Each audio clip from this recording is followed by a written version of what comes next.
I am Alan, 61 years old, and I used to believe that sacrificing everything for your children would guarantee their love and respect. I spent $130,000 renovating my son's house just to make his wife happy. In return, he banned me from my only grandson's graduation dinner via a text message claiming I was taking up too much space. I did not argue. I simply picked up the phone, stopped all the money, and put their house on the market. But that was just the very first domino to fall in a chain reaction that erased his fake lifestyle overnight. Before I continue this story, let me know which city you are watching from in the comments below. Hit like and subscribe if you have ever had to teach an entitled family member a brutal lesson about respect. The velvet box felt heavy in my palm. I was standing under the bright halogen lights of a high-end jeweler downtown, running my thumb over the polished wood of the display case. Inside the box sat a custom silver chronograph watch. I had spent $3,000 on it, but the price tag did not matter to me in the slightest. What mattered was the engraving on the back of the casing. For Jackson, the sky is not the limit, it is just the beginning. Love, Grandpa. Jackson is my 18-year-old grandson, and tonight was his high school graduation. I had been planning this evening for over 6 months. I remember when Jackson was a little boy sitting on my lap in my study talking non-stop about airplanes and engines, while his parents were in the next room, too busy scrolling through their phones to listen to him. He was the bright spot in my life, the reason I kept pushing forward after selling my structural engineering firm. I asked the jeweler to wrap the box in dark blue paper, which has always been Jackson's favorite color. I was already picturing the look on his face when I handed it to him at Prime Steakhouse later tonight.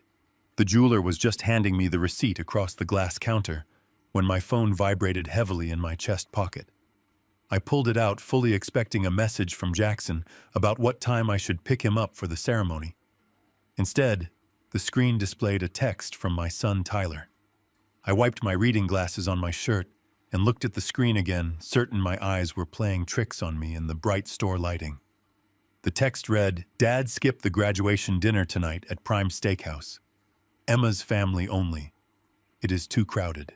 I stood perfectly still on the showroom floor. The sounds of the jewelry store, the soft jazz playing over the ceiling speakers, the quiet chatter of other customers, all of it faded into a dull, echoing ring in my ears. Emma's family only. Too crowded. I looked down at the dark blue wrapped box in my hand, my knuckles turning white as I gripped it. Then my mind went straight to Prime Steakhouse. I am the one who secured that private dining room. The restaurant had a 6-month waiting list for their private event spaces, but I used my old corporate engineering connections to bypass the line and book it. I had given the restaurant manager my Platinum American Express card to hold the reservation, and I was the one who personally authorized the estimated $4,000 set menu for the evening. Emma's parents, Philip and Patricia, never lifted a single finger to plan any detail of this night. They just expected to show up, eat premium aged beef, and drink the imported wine I was paying for. And now my own son was telling me to stay home, so his wealthy in-laws could have more elbow room at the table I bought and paid for. Suddenly, a cold, sharp realization washed over me, chilling me to the bone. The puzzle pieces of the last 3 months snapped together with sickening clarity. Just 12 weeks ago, Tyler came to me stressed and pacing back and forth in my living room. He begged me for financial help to renovate their house in the suburbs. He claimed the roof was leaking, the kitchen was dangerously outdated, and they wanted a better, safer environment for Jackson to enjoy before he went off to college. I did not give them a loan. I paid for it entirely out of my own pocket. $130,000 drained directly from my liquid savings accounts. I remembered the contractor invoices I had blindly approved. Italian marble countertops, a custom-built outdoor kitchen with a gas fire pit, imported hardwood floors for the entire first level. Emma had insisted on the highest-end finishes possible, claiming it was a necessary investment in the property value. But standing there in the jewelry store holding that cruel text message from my son, I finally understood the absolute truth. That massive renovation had absolutely nothing to do with Jackson's comfort. It was a theatrical stage set. Emma wanted the house completely upgraded simply to impress her wealthy, snobbish parents when they flew into town for the graduation weekend. I had single-handedly bankrolled their social climbing, and now that the house was picture-perfect and the luxury dinner was paid for, my presence was an embarrassing inconvenience to their high society illusion. I walked out of the jewelry store and out onto the busy downtown sidewalk. The afternoon sun was warm, but I felt nothing but ice in my veins. For years, I had ignored the little disrespects, the way Emma would roll her eyes when I told stories about my working-class roots, the way Tyler would only call me when his car broke down or when he needed a quick cash transfer to cover a luxury vacation he could not afford. I had swallowed my pride repeatedly, telling myself that this is just what fathers do. We provide, we endure, we keep the peace for the sake of our grandchildren. But this was not a simple misunderstanding. This was not a casual, accidental slight. Tyler had deliberately calculated the timing of this text message. He waited until the house was fully renovated, until the private dining room reservation was locked in, and until the very day of the event to cut me out of my grandson's milestone. He assumed I would just sigh, accept the painful rejection, and quietly pay the massive credit card bill at the end of the month, like a good, obedient ATM.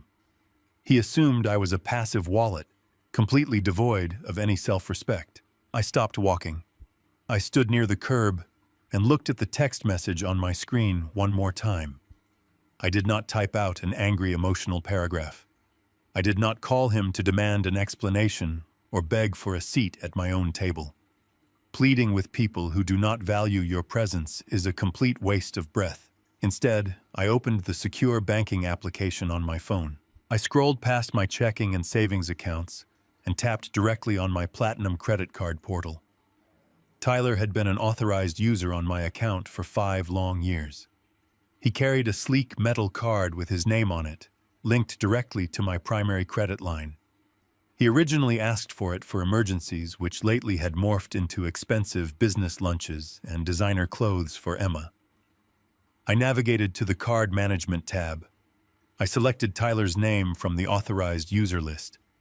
A security prompt popped up on the screen asking if I wanted to temporarily freeze the card or permanently cancel the user. I pressed permanently cancel. The system processed for 3 seconds before confirming the action. Tyler's emergency lifeline was now just a useless, heavy piece of metal in his wallet. But I was far from finished. I immediately called the Premier Concierge line on the back of my own card. A polite representative answered after the first ring. I told him I needed to speak to the fraud and dispute department without delay. When the security agent came on the line, I instructed them to place a hard stop on any charges originating from Prime Steakhouse that evening. I explained that I would not be present at the restaurant, and any attempt by anyone else to charge my card on file would be considered unauthorized and highly fraudulent. The agent verified my identity and confirmed the block was actively in place. I hung up the phone and slid it into my pocket.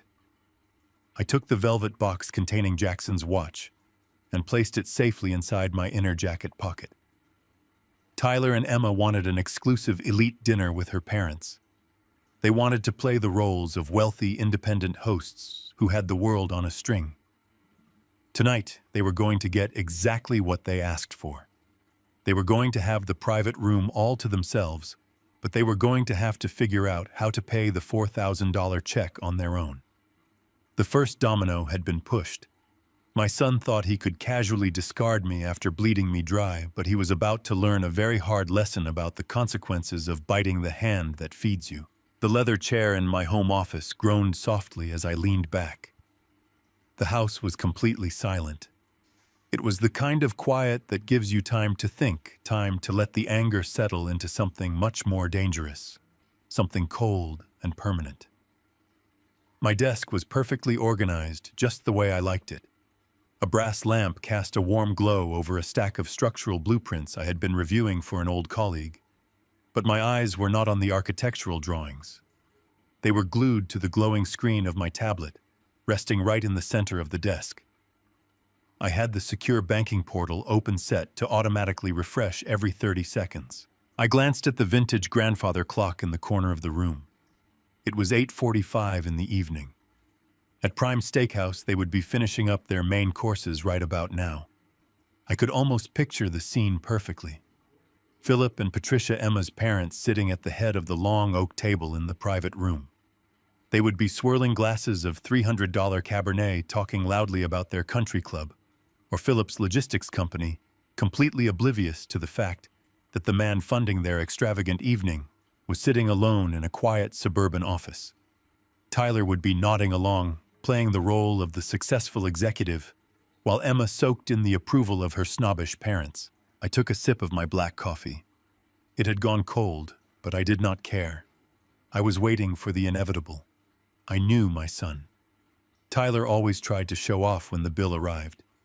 He would wait for the perfect moment when the waiter brought the leather folder to the table. He would confidently slide that heavy metal card out of his wallet without even glancing at the total, wanting to look like the ultimate provider in front of his wealthy in-laws. He had rehearsed this performance for years, and I had always been the invisible stagehand making it possible. Not tonight. The grandfather clock chimed 9 times, then 9:15. Suddenly, the screen on my tablet blinked.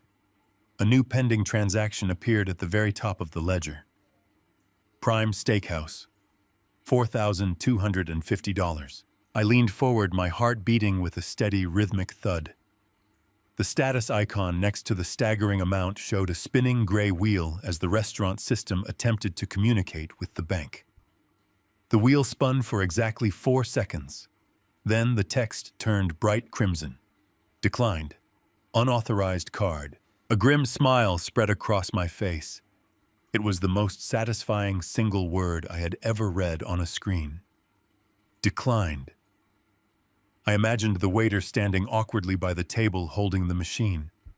I imagined the color draining out of my son's face as the waiter discreetly whispered that the transaction did not go through. I knew Tyler would try to laugh it off as a simple banking error. He would tell the waiter to run it again, buying himself a few minutes to step away and fix the embarrassing glitch. Exactly 2 minutes later, my cell phone began to vibrate violently across the wooden surface of my desk. The caller ID flashed Tyler's name in bold letters. I let it ring. 3 rings, 4 rings, 5 rings. I wanted him to sweat. I wanted the panic to fully set in before I answered. Right before the call went to voicemail, I reached out and tapped the green accept button. I brought the phone to my ear, but did not say a single word. "Dad, are you there?" Tyler's voice came through the speaker in a frantic, hushed whisper. I could hear the distinct echo of the restaurant restroom in the background, accompanied by the sound of running water. "Dad, pick up. Tell me you are there." "I am here, Tyler." My voice was incredibly calm, contrasting sharply with his escalating panic. "What in the world is going on with the credit card?" he demanded, his voice cracking with anxiety. "The waiter just declined it in front of Philip and Patricia. It is completely humiliating. Call the fraud department right now and tell them to authorize the charge. They put a security hold on the account. You need to fix this right now. They are waiting for me at the table. There is no security hold on the account, Tyler." I spoke slowly, making sure every single syllable landed with maximum impact. "The account is in perfectly good standing. But your specific card is no longer active. I canceled it 3 hours ago." The line went dead silent for a moment. I could hear his heavy breathing echoing off the bathroom tiles. "What do you mean you canceled it? Are you out of your mind? The bill is over $4,000. I do not have that kind of cash in my checking account right now, you know that." I leaned back in my chair again, staring at the declined notification, still glowing red on my tablet. "I know exactly what you have in your checking account, Tyler. I know you maxed out your personal cards to buy those tailored suits to impress Philip. But that is not my problem anymore. You sent me a very clear text message this afternoon. You said tonight was for Emma's family only. You specifically told me it was too crowded for me to attend my own grandson's graduation dinner. Dad, please do not do this right now." Tyler's voice shifted from demanding to desperate. Emma is going to kill me. Philip is already looking at his watch. We can talk about the text message tomorrow. I was just stressed out. I did not mean it like that. Just unfreeze the card so I can pay the bill and get out of here. You meant exactly what you wrote, I replied, my tone turning into absolute stone. You wanted an exclusive evening with your high society in-laws.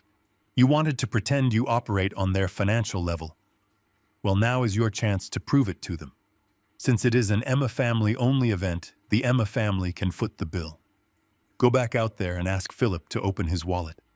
He loves to brag about his massive logistics empire. $4,000 should be pocket change for a man of his stature. Let him pay for his own prime rib. You are doing this to punish me, Tyler hissed, the anger flooding back into his voice. You are actually trying to humiliate me in front of my wife's parents because your feelings got hurt. You are pathetic. You are a bitter old man holding my finances hostage because you cannot stand the fact that Emma's family is better than ours. Better than ours. I repeated the phrase, letting the sheer audacity of his words hang in the air. I paid for the roof over your head. I paid for the Italian marble countertops Emma absolutely had to have. I paid for the very shirt you are wearing right now. Philip and Patricia have never given you a single dime. They just show up to drink my imported wine and criticize my taste. You sold out your own father to impress people who would not give you the time of day if you were broke. And guess what, Tyler? As of tonight, you are completely broke. The sound of a restroom door opening and closing echoed through the phone. Tyler's voice dropped even lower, dripping with absolute venom. Listen to me very carefully, Dad. If you do not turn that card back on right now and pay for this dinner, you are done. Do you hear me? You are completely done. Jackson's actual graduation ceremony is tomorrow morning at the stadium. I am holding your VIP family pass. If you humiliate me tonight, I will throw your ticket in the trash. You will never see Jackson walk across that stage. You will be permanently banned from his life. I will make sure of it. He was using my grandson as a weapon.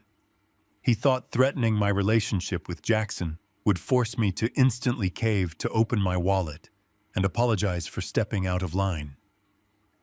He thought I was still the soft, accommodating father who would do anything to keep the family peace. Tyler, I said, my voice dangerously quiet.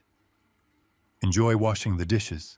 I pressed the red button on the screen, ending the call immediately. I tossed the cell phone onto the desk. It vibrated again 3 seconds later. Tyler was calling back. I reached over and powered the device down completely, watching the screen fade to black. He was entirely on his own. He was going to have to walk out of that bathroom, look his arrogant father-in-law in the eye, and confess that his credit card had bounced. The illusion of his wealthy lifestyle was officially shattered, but cutting off his dinner fund was merely a slap on the wrist.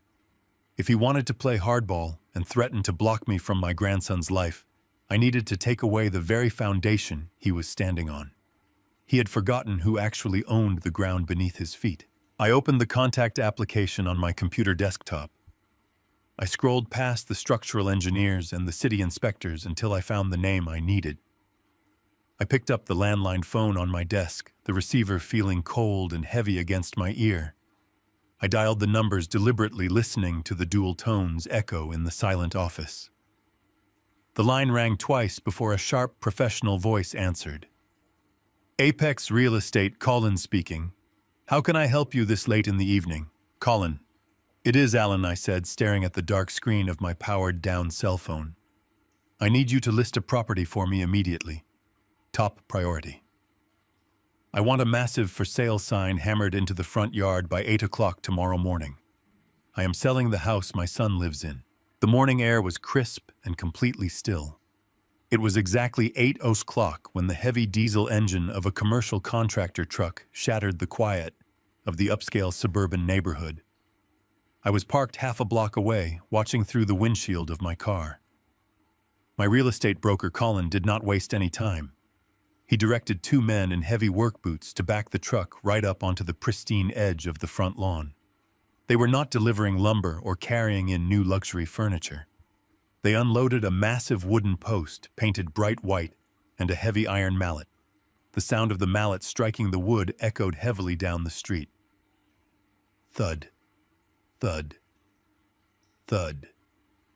They were driving a 6-foot-tall real estate sign deep into the perfectly manicured grass that I had just paid to have reseeded last month. The sign was absolutely impossible to ignore. It featured a glossy photograph of Colin, the luxury real estate brokerage logo, and the words "For Sale" boldly printed in bright red lettering. It was the kind of sign designed to attract maximum attention from every single car driving past. The heavy thudding of the mallet did exactly what it was supposed to do. The front door of the freshly renovated house flew open. Tyler stormed out onto the front porch. He was wearing a silk bathrobe and holding a ceramic coffee mug. He froze for a fraction of a second, his eyes widening as he registered the massive advertisement planted in his front yard. Then his face contorted into pure rage. He sprinted down the front steps, his bare feet slapping against the expensive stone walkway I had funded. He started screaming at the two workmen, demanding they get off his property immediately. He waved his arms frantically, spilling hot coffee down the front of his robe. Colin stepped forward, calmly holding a clipboard. He tried to hand Tyler the official listing notice, but Tyler swatted the clipboard away. Several doors down, neighbors began stepping out onto their porches. People walking their dogs stopped on the sidewalk, turning their heads to watch the spectacle.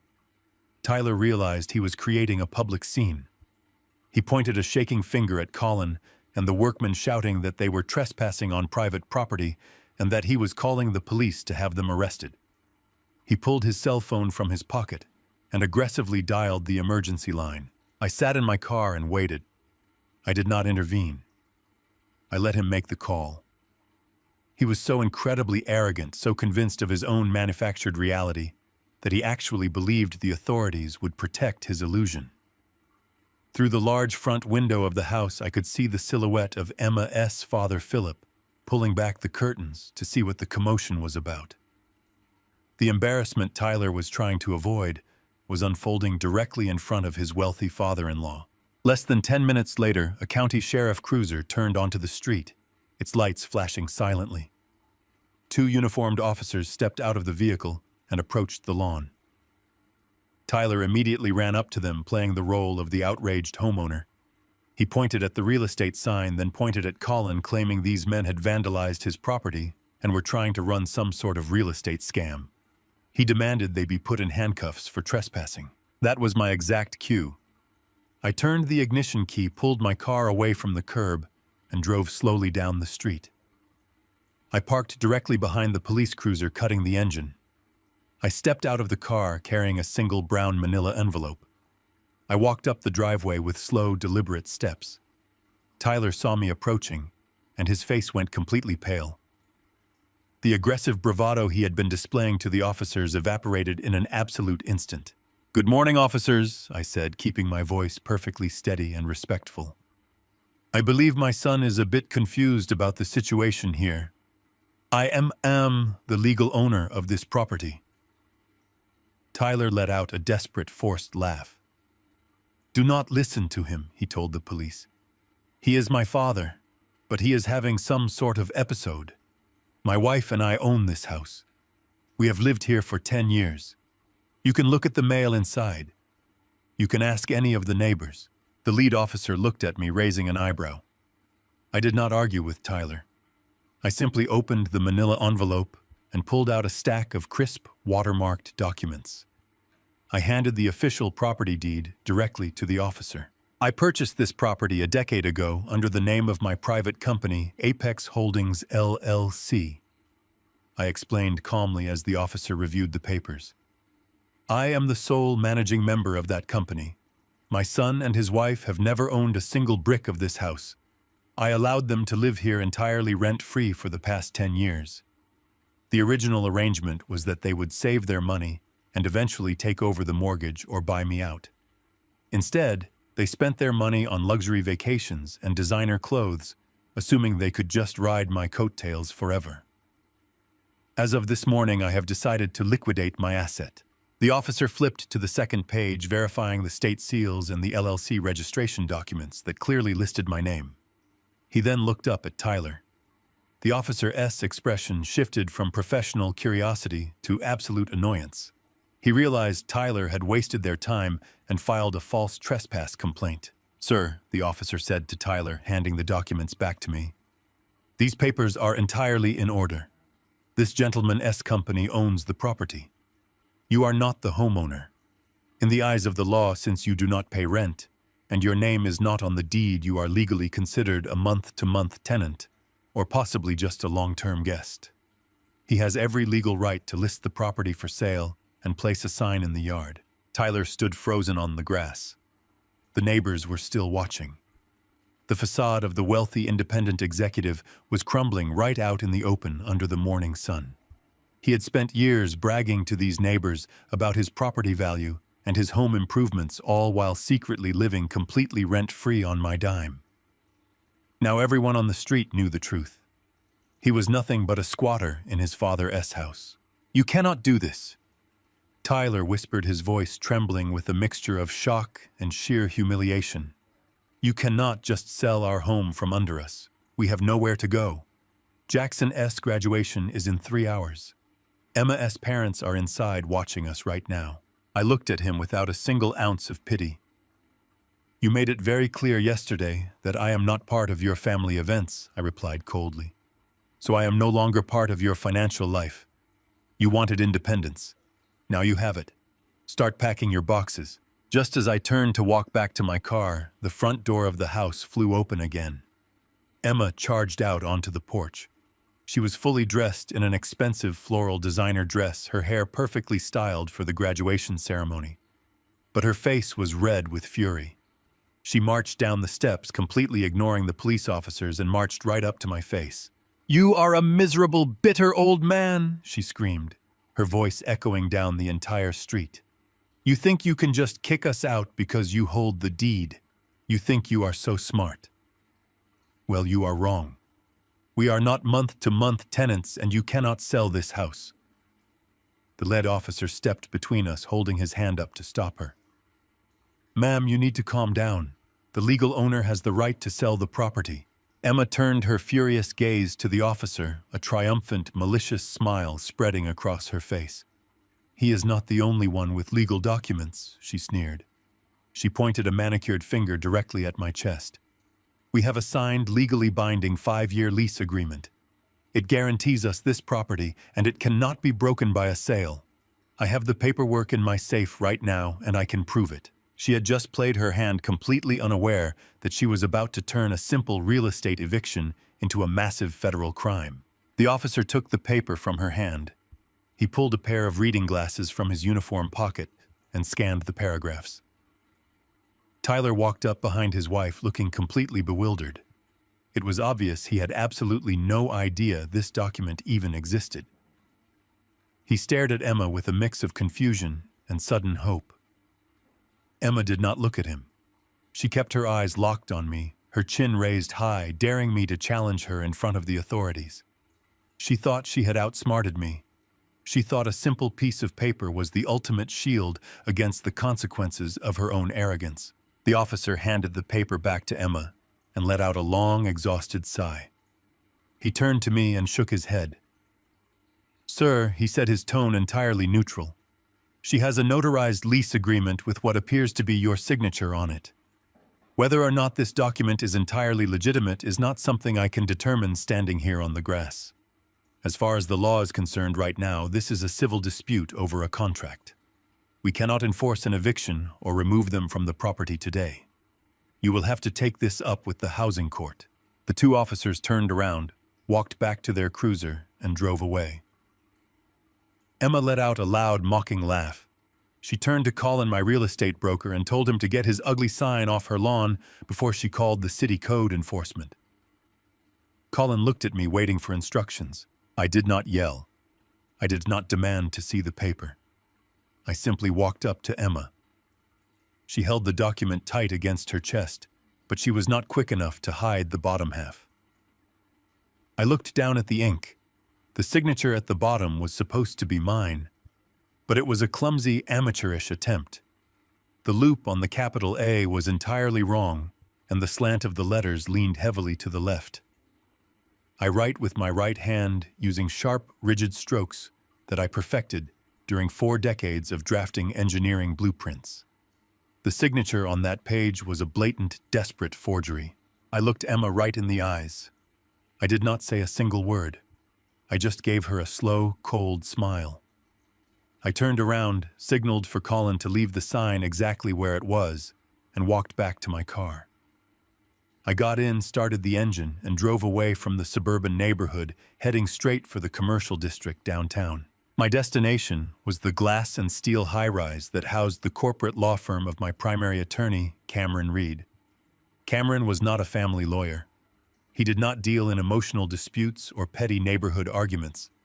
He was a corporate litigator who specialized in complex contract law and hostile takeovers. He was exactly the kind of man you wanted in your corner when a family member decided to cross the line into federal fraud. I walked into his corner office on the 40th floor. The walls were lined with heavy law books, and the large windows offered a sweeping view of the city skyline. Cameron was sitting behind his massive mahogany desk, reviewing a corporate merger file. He looked up, surprised to see me without an appointment.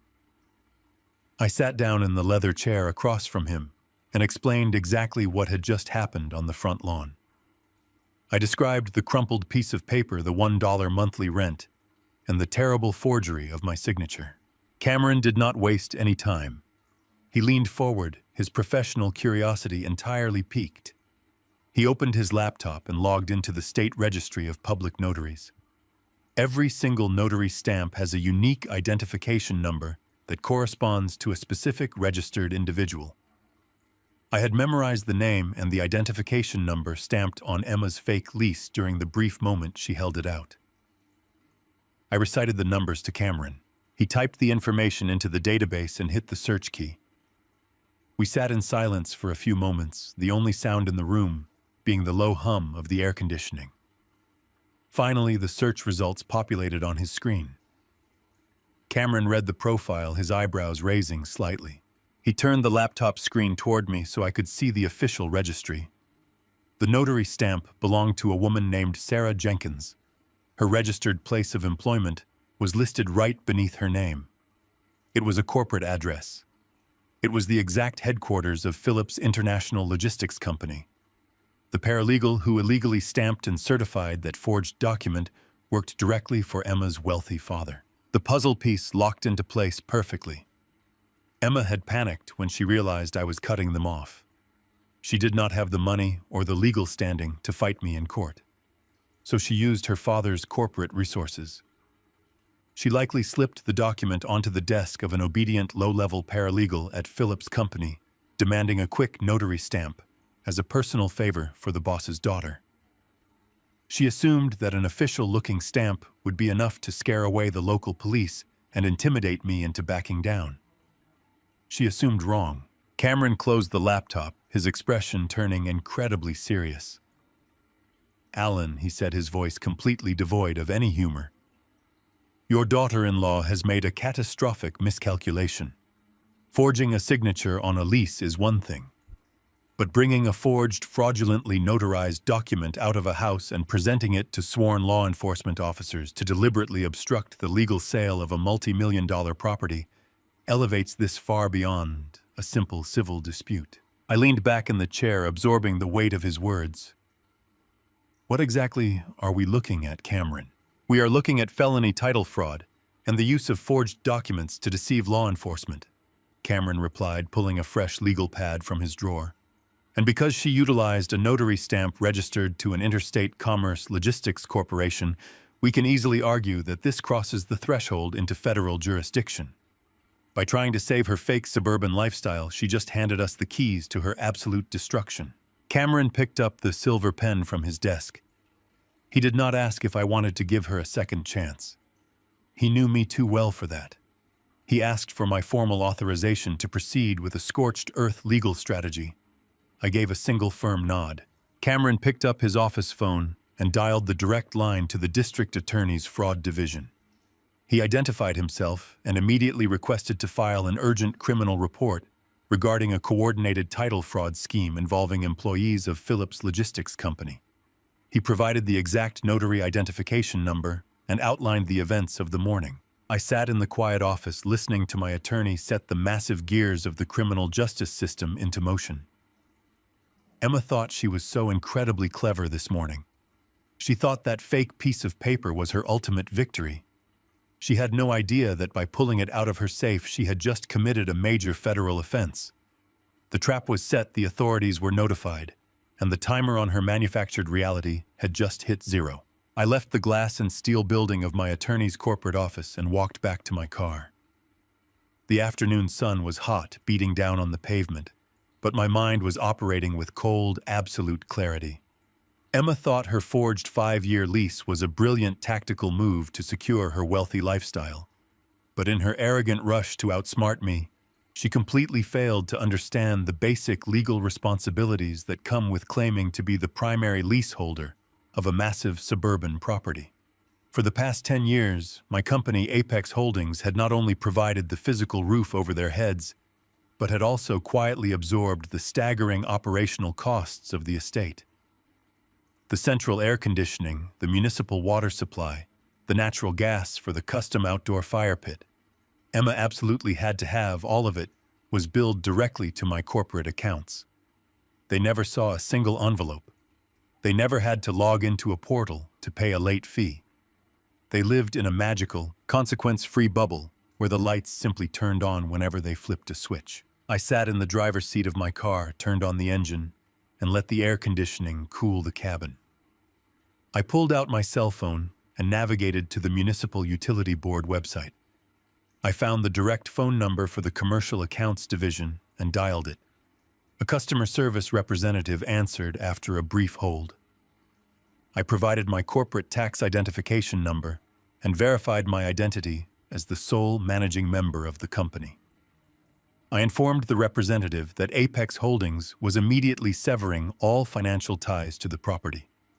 I instructed her to completely remove my company as the financial guarantor for the electricity, the water, and the natural gas accounts. The representative typed on her keyboard for a moment, the clicking sound echoing through the receiver. She then informed me that since there was no secondary account holder listed to assume the billing responsibility, the city would be forced to execute an immediate shut-off protocol. She warned me that the services would be remotely disconnected by the end of the current business day. I told her that was exactly what I wanted. I thanked her for her time and ended the call. I checked the digital clock on my dashboard. It was currently 4 in the afternoon. Emma had spent the last 3 weeks bragging on social media about the exclusive, sophisticated pre-graduation cocktail hour she was hosting tonight. She had planned the entire evening around impressing her wealthy parents, Philip and Patricia, before Jackson walked across the graduation stage tomorrow morning. She had hired a private bartender to serve expensive drinks in the newly renovated living room. She wanted the house perfectly chilled, the custom lighting perfectly dimmed, and the music softly playing in the background to showcase the successful elite lifestyle she and Tyler had supposedly built. I decided to drive back to their neighborhood. I parked my car 3 blocks away, completely hidden in the shadow of a large, mature oak tree. I rolled down my windows and waited. I wanted to be there when the reality of their situation finally breached the walls of their carefully constructed illusion. At 5:30, a sleek black town car pulled into their driveway. Philip and Patricia stepped out, dressed in expensive evening wear, and walked up to the front door. Tyler greeted them, playing the role of the proud homeowner, gesturing grandly to the Italian marble countertops visible through the front windows. The grand crystal chandelier in the foyer was blazing with light. The house looked like a glowing beacon of wealth and stability. I watched the digital clock on my dashboard slowly tick forward. 5:45, 5:50, 5:55. At exactly 6 o'clock in the evening, the municipal utility grid executed the automated disconnect order. It happened in an instant. The massive crystal chandelier in the foyer went completely black. The expensive landscape lighting illuminating the front walkway instantly died. the soft ambient glow from the living room television vanished. The heavy hum of the central air conditioning unit on the side of the house sputtered and ground to a complete halt. The house was entirely swallowed by the fading evening shadows standing completely dark against the twilight sky. Even from 3 blocks away, I could feel the sudden, suffocating silence that must have fallen over that living room. Through the large front windows, I could see the silhouettes of the people inside moving in confusion. Emma was holding a silver tray of appetizers completely frozen in the center of the room. Patricia was sitting on the expensive leather sofa, looking around in dismay. Tyler immediately pulled his cell phone from his pocket. The harsh blue light from the screen illuminated his panicked face in the darkness. I knew exactly what his first move would be. He was dialing the emergency outage line for the power company, fully assuming that a local transformer had blown or that a tree branch had taken down a wire. But Tyler was about to discover a financial secret that he had spent years desperately trying to hide from everyone, especially his intimidating father-in-law. When you call the utility company to report an outage and discover the account has been closed, the only way to get the power turned back on is to open a brand new account in your own name.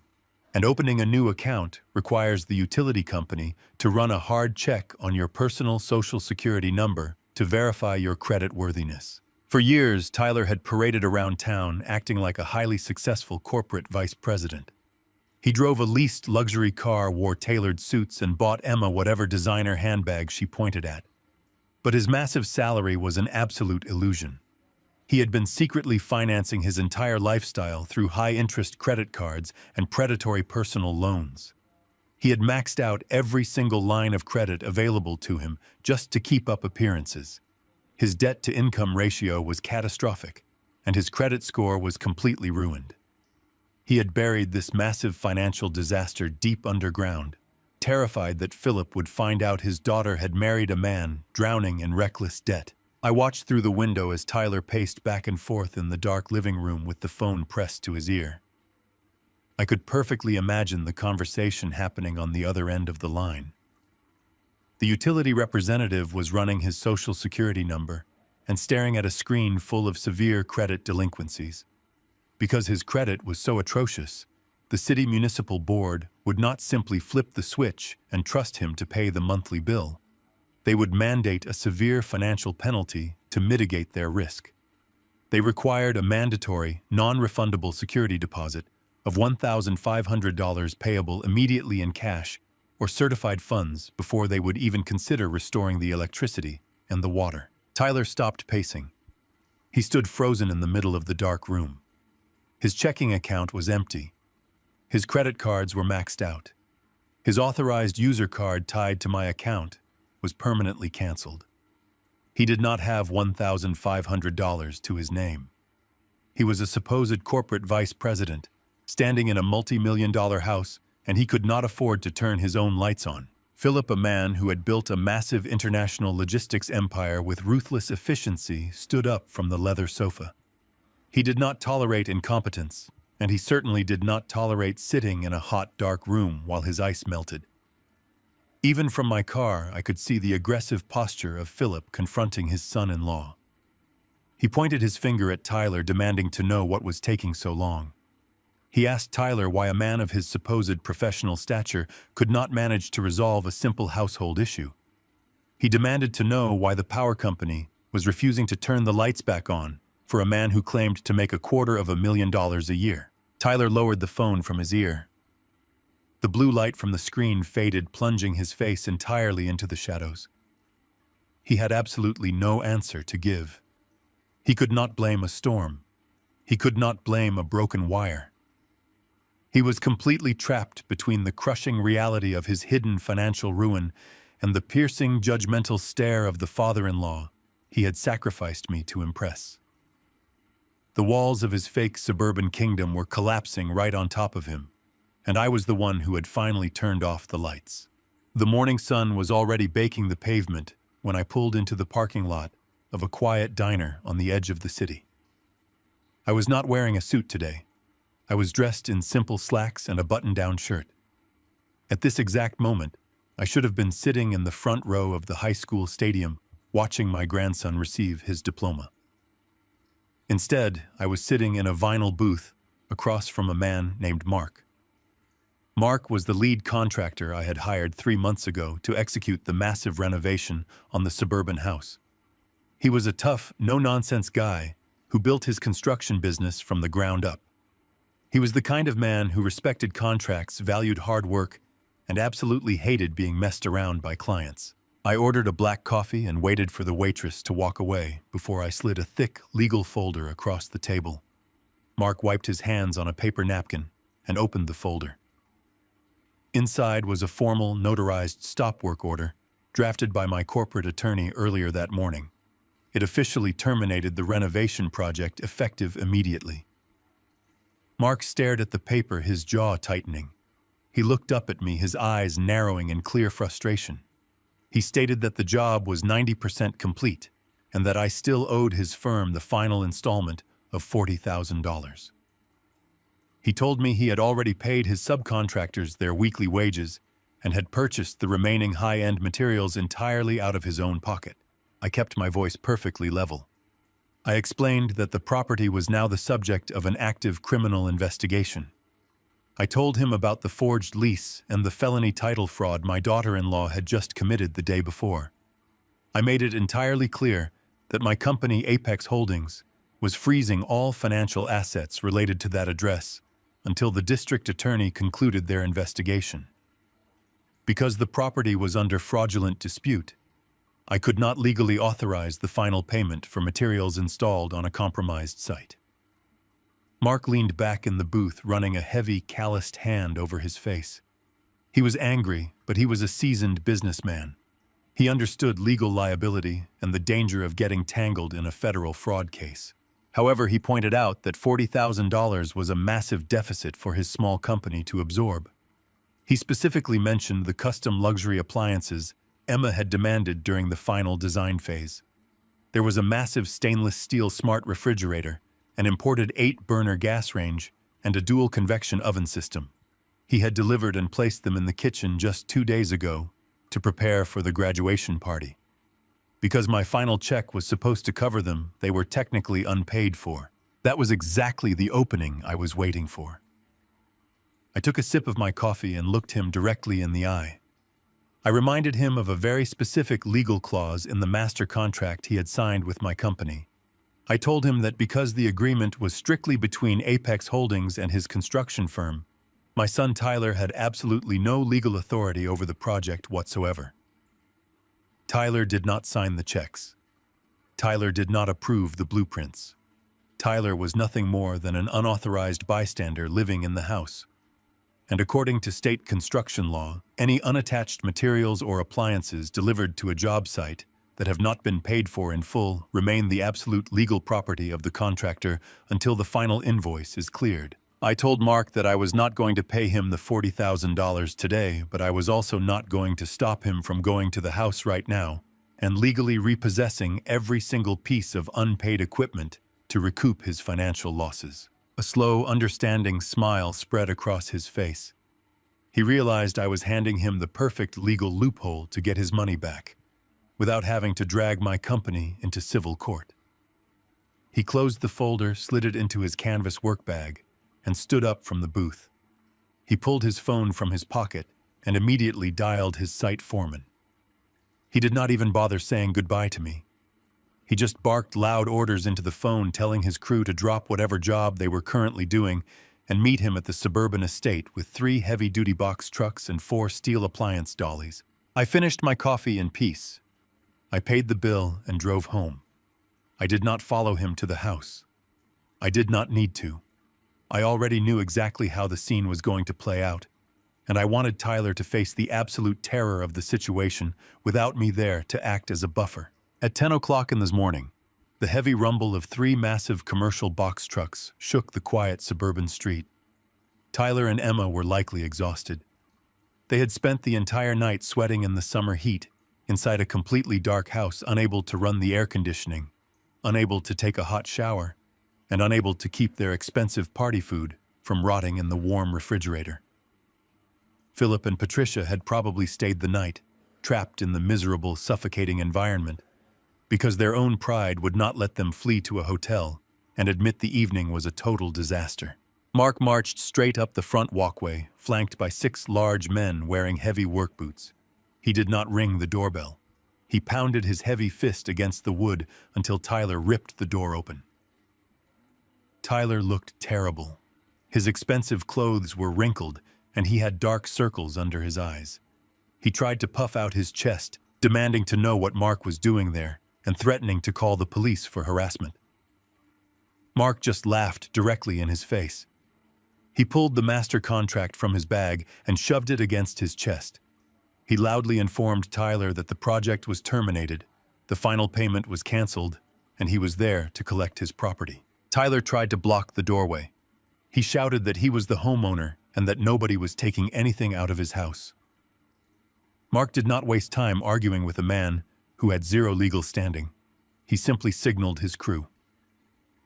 6 large men pushed past Tyler as if he were made of paper. They marched directly into the custom kitchen that Emma had spent months bragging about to her country club friends. Emma ran into the room screaming frantically as the men strapped heavy nylon moving straps around the massive smart refrigerator. Philip stood in the hallway, completely bewildered, watching as these blue-collar workers systematically dismantled the illusion of his daughter's elite lifestyle. The workmen tilted the refrigerator back onto the steel dolly. They rolled it straight across the imported hardwood floors out the front door and down the driveway ramp into the waiting box truck. They did not stop there. They marched back inside for the imported gas range, then the dual ovens, then the massive stack of uninstalled custom cabinetry sitting in the dining room. They stripped the kitchen entirely bare, leaving nothing but empty holes in the Italian marble countertops and exposed gas lines protruding from the walls. Tyler ran frantically back and forth between the front yard and the kitchen, screaming at the men pulling at his hair and begging them to stop. But he was completely powerless. He had no money to pay them off, and he had no contract to enforce. For the second time in 24 hours, the neighbors stepped out onto their front porches. They watched in absolute silence as the luxury appliances were paraded out the front door in broad daylight. The wealthy, successful vice president was being stripped of his possessions right in front of the entire neighborhood. Emma collapsed onto the front steps, sobbing uncontrollably, as the last truck secured its heavy metal door and roared away down the street. Tyler stood in the middle of the driveway, looking back at his dark, gutted house. He had banned me from a simple dinner, and in return, I had taken the very walls, the electricity, and the appliances right out from under him. The late afternoon sun was beginning to cast long golden shadows across the hardwood floors of my living room. The house was completely quiet, a stark contrast to the absolute chaos I knew was unfolding across town. I was sitting in my favorite armchair, with a cup of herbal tea staring out the front window at the empty street. Despite the absolute justice I had just delivered to my son and his wife, there was a heavy ache settling deep in my chest. There was an innocent casualty in this war. My grandson, Jackson. He had officially graduated high school today, and I had not been there to see him walk across the stage in his cap and gown. I pictured him standing in the crowded stadium, looking out into the sea of cheering families, seeing his parents and his wealthy other grandparents, but looking for me and finding an empty seat. It broke my heart. Suddenly, a soft, hesitant knock at my front door pulled me from my thoughts. I set my teacup down on the side table, stood up slowly, and walked to the entryway. When I opened the heavy wooden door, the breath completely caught in my throat. Standing on my front porch was Jackson. He was still wearing his dark navy graduation suit, though the jacket was unbuttoned, and his tie was pulled loose around his collar. He looked completely exhausted. His shoulders were slumped, and his eyes were red and swollen, as if he had been crying in his car. He did not say a word at first. He just looked at me with an expression of profound guilt and sadness. Then he reached into his jacket pocket and pulled out a thick leather binder stamped with the local high school crest. He held it out to me with a shaking hand. I took it carefully and opened the cover. Inside was his official high school diploma, the heavy parchment paper stamped with gold foil, declaring his graduation. He had driven straight to my house instead of attending the lavish catered after-party Emma had supposedly planned to host at a rented country club hall, since their own house was currently gutted. I did not ask him why he was here. I simply stepped aside and asked him to come inside. He walked into the foyer looking around at my modest, quiet home as if it were a safe harbor in the middle of a hurricane. We walked into the kitchen, and I poured him a tall glass of ice water. He sat down at the wooden table, wrapping both hands around the cold glass, staring at the condensation for a very long time. The silence in the kitchen was heavy, but it was a safe silence. Then the truth finally poured out of him. Jackson looked up at me, his voice trembling, and confessed everything. He told me that he did not want to write that cruel text message yesterday. He explained that Tyler had cornered him in his bedroom right before they were supposed to leave for the steakhouse dinner. Tyler was in a complete panic about the restaurant bill, the seating arrangements, and making the perfect impression on Philip and Patricia. Tyler demanded Jackson send a message telling me to stay home, claiming that my presence would somehow ruin the sophisticated atmosphere Emma was trying to create. When Jackson flatly refused standing up for me and telling his father it was wrong, Tyler resorted to the absolute ugliest tactic a parent can ever use: pure financial blackmail. Tyler got right in his face and told Jackson that if he did not send that exact message and ban me from the dinner, Tyler would completely cut off his college tuition funding. He threatened to refuse to co-sign any student housing loans, threatened to freeze his car insurance, and threatened to kick Jackson out of the house the moment he turned 18. Jackson was terrified. He felt completely trapped by his own father. He told me he typed the words with shaking hands, feeling like he was betraying the only person in the family who had ever actually listened to him without judging him. He apologized over and over again, the tears finally spilling down his cheeks and dropping onto the wooden table. I walked over and put my hand firmly on his shoulder. I told him he had absolutely nothing to apologize for. I told him he was the victim of a coward who used his own child as a human shield to protect his fragile ego. But the revelations did not stop there. Jackson took a deep breath, wiped his face, and admitted something he had been hiding from his parents for over a year. He told me he had absolutely no desire to attend the prestigious, incredibly expensive private university Tyler and Emma had been bragging about to all their friends. That school was strictly chosen for social status, a trophy for Emma to flaunt at her country club luncheons to prove they belonged among the elite. Jackson wanted something entirely different. He reminded me of those quiet afternoons he spent in my study when he was a little boy, completely fascinated by engines, structural mechanics, and how things were built. He told me his real dream was to attend a specialized, highly intensive aviation mechanic academy in the next state over. He wanted to work with his hands, to understand complex aircraft machinery, and to build a real, tangible career that he could be proud of. He had secretly applied to the academy and had been accepted months ago. But when he finally gathered the courage to tell his parents about his acceptance, Tyler exploded in rage. Tyler called the profession blue-collar nonsense and absolutely forbade him from going, terrified of what Philip and his wealthy logistics friends would think if his son became an airplane mechanic instead of an elite corporate executive. Tyler was actively using the threat of withdrawing all tuition money to force Jackson into a miserable life he completely hated, all to protect a fake family image. I listened to every single word my grandson said. A profound sense of clarity and absolute resolve washed over me. Tyler thought he held all the cards because he controlled the purse strings. But Tyler was an arrogant fool who never bothered to read the fine print of his own financial life, constantly assuming other people would just handle the details. I walked out of the kitchen and went straight into my home office. I booted up my desktop computer and asked Jackson to follow me. I told him to pull up a chair right next to my desk.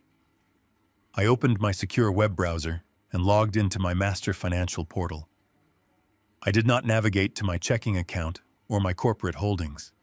I navigated to a specific highly protected investment tab labeled as a 529 college savings plan. I had opened this specific educational investment account the very week Jackson was born. For 18 years, I had quietly deposited thousands of dollars into it every single year, allowing the interest to compound and grow tax-free. The balance sitting on the screen was well over $150,000. Tyler knew this account existed. He assumed that when the tuition bills came due, he would be the one to distribute the funds, acting as the generous provider and using my money as a heavy leash to control his son's future. He was completely and utterly wrong. Because I was the sole initial contributor and the primary account holder, I held absolute unchallengeable authority over the master plan. Jackson watched the glowing computer screen in stunned silence as I clicked on the Beneficiary and Administrative Settings tab. Because Jackson had officially turned 18 years old today, he was legally considered a full adult by the state. I clicked on the Transfer of Administration button.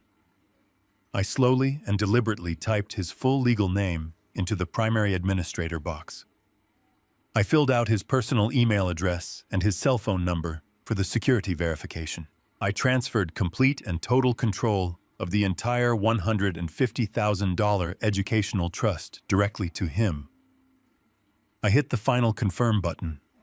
The screen processed for a moment and then flashed a bright green banner confirming the permanent transfer. It was done. I looked at my grandson, whose eyes were wide with absolute shock as he stared at the staggering number on the screen. I told him that the money was now entirely his, legally untouchable by his father, his mother, or anyone else. He was the sole master of his own educational destiny. He could use those funds to pay for his aviation mechanic academy in full, buy the tools he needed, and secure his own housing with plenty left over to start his adult life on solid ground. Tyler had tried to use financial abuse to force his son into submission, threatening to ruin his future over a dinner reservation. But in a matter of 30 seconds, with a few clicks of a mouse, I had vaporized his only leverage completely. Jackson was entirely free, and Tyler had just permanently lost his final hostage. The bell above the diner door jingled softly. I was sitting in a corner booth finishing a plate of scrambled eggs and reviewing some emails on my phone. The diner was a modest working-class establishment, a few towns over from my house. It was the kind of place where the waitresses knew your name and poured the coffee without asking. I needed the quiet anonymity after the emotional weight of handing over the educational trust to my grandson Jackson the day before. I was just about to ask for the check when a shadow fell across my table. I looked up. Standing there looking completely out of place among the vinyl booths and linoleum floors was Philip. He was wearing a custom-tailored charcoal suit, an expensive silk tie, and a gold watch that likely cost more than the diner itself. His face was rigid, his jaw set with the kind of arrogant tension of a man who was used to giving orders and having them instantly obeyed. He did not ask for permission to sit. He simply slid into the booth across from me, placing his expensive leather briefcase on the scratched Formica table. I wiped my mouth with the paper napkin and leaned back, waiting for him to speak. He looked around the diner with a thinly veiled expression of absolute disgust before fixing his sharp, calculating eyes on me. He took a slow breath and adjusted his cuffs. "Alan," he began, his tone dripping with condescension. "Let us skip the pleasantries. My daughter spent the entire night sobbing in a dark, humid house. My son-in-law is apparently incapable of keeping the lights on, and I had to watch a crew of common laborers repossess the kitchen appliances while the entire neighborhood treated it like a spectator sport. The graduation weekend was a complete and utter embarrassment." I took a slow sip of my coffee. I did not interrupt him. I let him lay all his cards on the table. Philip continued, leaning forward slightly. "I do not care about whatever petty family squabble you are having with Tyler. I do not care about your hurt feelings over a dinner reservation. What I care about is my family name. Emma is my daughter, and the circles we run in do not tolerate this kind of public humiliation. You are making a spectacle, and it reflects poorly on me." He reached into the breast pocket of his suit jacket and pulled out a sleek leather checkbook. He unscrewed a heavy fountain pen and quickly scribbled across the paper. He tore the check loose and slid it directly across the table until it rested right in front of my coffee cup. I looked down. It was a certified bank check made out to me for $50,000.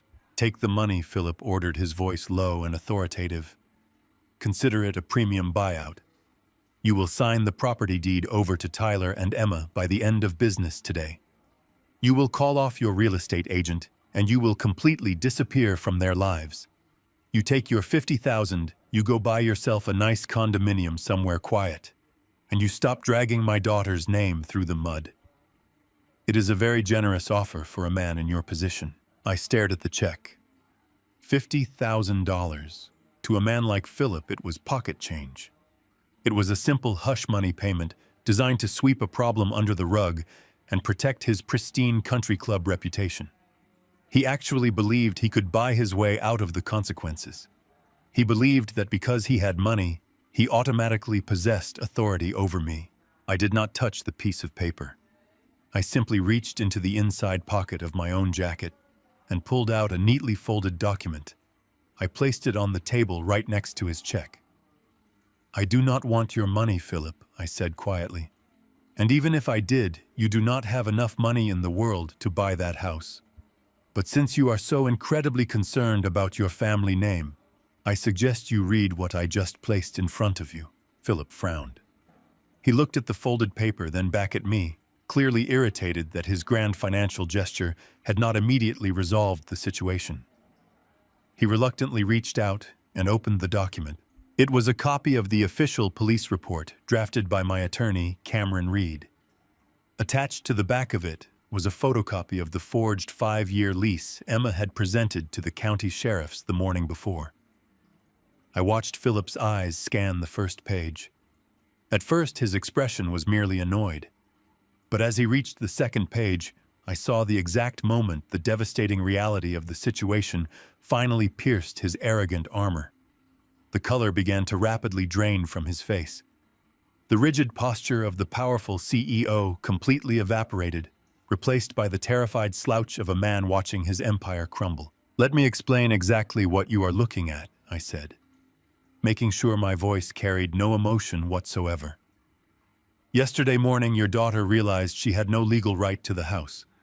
Instead of packing her bags, she decided to produce a fake 5-year lease agreement and present it to sworn law enforcement officers to obstruct a legal property sale. That is felony title fraud. But the signature was not the worst part. I tapped my finger directly on the photocopied notary stamp at the bottom of the page. I did a little background check on that specific notary identification number. I continued. It belongs to Sarah Jenkins. She is a senior paralegal who works entirely out of your corporate headquarters. Your daughter utilized your company resources to commit a federal crime. Philip stared at the stamp, his breathing becoming shallow and uneven. He knew exactly what this meant. I had done my research on his logistics empire. His company relied heavily on massive multi-million-dollar shipping contracts with the federal government. Those government contracts required absolute unblemished corporate compliance. They required rigorous security clearances and pristine legal standing. The absolute last thing a government contractor can ever afford is a federal fraud investigation originating from their own corporate offices. "You need to understand the magnitude of what Emma has done," I told him, leaning in closer. "My attorney has already filed the formal charges with the district attorney. The fraud division is currently drafting subpoenas. They are going to look into Sarah Jenkins. They are going to ace her corporate computers, her emails, and her phone records to find out exactly how and when your daughter ordered her to falsify a legal document. And when the federal auditors see that a felony was committed using your corporate seal, they are going to freeze your government contracts pending a full investigation." Philip tried to speak, but the words caught in his throat. He looked like a man who had just been shoved out of an airplane without a parachute. He realized that Emma had not just ruined her own life to save a house. In her desperate, spoiled panic, she had carelessly dragged his entire logistics empire right into the center of a criminal conspiracy. "You cannot do this," Philip finally whispered, his voice completely stripped of its former authority. "If the district attorney opens a corporate investigation, my board of directors will panic. The government will suspend our shipping licenses. It will destroy everything I have built. You have to call your lawyer and withdraw the complaint." "I cannot withdraw a felony complaint once it is in the hands of the authorities," I replied coldly. "And even if I could, I would not. You came in here trying to throw money at me to protect your precious reputation. You raised a daughter who believes she can just forge documents and steal property because her father will always buy her way out of trouble. Well, the bill has finally come due." Philip looked down at the $50,000 check sitting on the table. The sum of money that seemed so powerful and intimidating just 5 minutes ago now looked absolutely pathetic compared to the massive corporate destruction heading his way. His hands were shaking visibly. He reached out, grabbed his own certified check, and slowly tore it in half. Then he tore the halves into quarters, letting the pieces fall uselessly onto the Formica table. He stood up from the booth. He did not say another word to me. He grabbed his expensive leather briefcase, his knuckles turning white around the handle. He walked out of the diner, pushing the glass door open with a frantic, desperate energy. He was no longer a proud father trying to save his daughter from an embarrassing eviction. He was a terrified CEO rushing back to his corporate headquarters to brace for a catastrophic legal impact. Tyler and Emma thought they had powerful allies, but they were now entirely on their own. I sat in my home office the morning after my encounter with Philip. The house was quiet, and the morning sun filtered through the blinds, casting long lines across my mahogany desk. Across the city, inside a sleek glass corporate tower, my son Tyler was likely experiencing the exact opposite of peace. He was a man drowning in a rapidly shrinking box. With his house gutted, his utilities shut off, and his father-in-law fully aware of his absolute failure, Tyler was completely cornered. He needed a massive infusion of cash to stop the bleeding. He needed money to pay the staggering utility deposits, to hire movers, and to somehow keep his wife from realizing the true extent of his financial ruin. Tyler worked as a vice president of sales for a mid-sized software technology firm. It was a position that came with a handsome salary, excellent benefits, and a robust corporate retirement plan. I knew for a fact that his personal checking accounts were empty, and his personal credit was entirely destroyed. His only remaining financial lifeline was his company retirement account. I could easily picture him sitting in his expensive ergonomic office chair, sweating through his tailored shirt, as he frantically logged into the human resources portal. He was undoubtedly attempting to secure a massive hardship loan against his own retirement savings, desperately trying to mortgage his future just to survive the week. But Tyler suffered from a profound and fatal lack of self-awareness. He paraded around his corporate office, acting like a self-made titan of industry. He loved to brag to his colleagues about his luxury cars, his sprawling suburban estate, and his high society connections. He conveniently forgot exactly how he had acquired his prestigious position in the first place. He forgot the fundamental architecture of his own career. 10 years ago, that software firm was nothing more than a struggling startup operating out of a cramped, leased office space. The founders were brilliant developers, but they were completely out of capital and on the verge of bankruptcy. Tyler was an entry-level salesman there, terrified of losing his job. He came to me begging for help. After reviewing their business model, I decided to take a calculated risk. My company, Apex Holdings, injected a massive round of seed funding into the startup to keep them afloat. That investment not only saved the company, but it artificially elevated Tyler from a replaceable junior employee to a protected asset. The founders promoted him simply because he was the son of their primary financial savior. I opened my heavy leather address book and found the direct office number for the chief executive officer of the software firm. His name was Grant. Grant and I had maintained a mutually respectful relationship over the past decade. He ran the day-to-day operations, and I stayed out of his way, quietly collecting my quarterly dividends as the company grew. I picked up my phone and dialed the number. Grant answered almost immediately, his voice warm and professional. He greeted me enthusiastically, likely assuming I was calling to discuss the upcoming quarterly earnings report, or to offer congratulations on a recent software launch. I let him finish his pleasantries before my tone shifted to absolute business. I informed Grant that as a primary seed investor and a major shareholder of his corporation, I was formally exercising my right to request an immediate targeted internal audit of the executive sales division. Grant sounded completely caught off guard. He asked if there was a specific issue I was concerned about, assuring me that their overall revenue numbers were incredibly strong.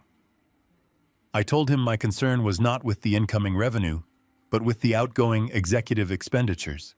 I specifically instructed him to pull the corporate expense reports for his vice president of sales, my own son, covering the last 24 months.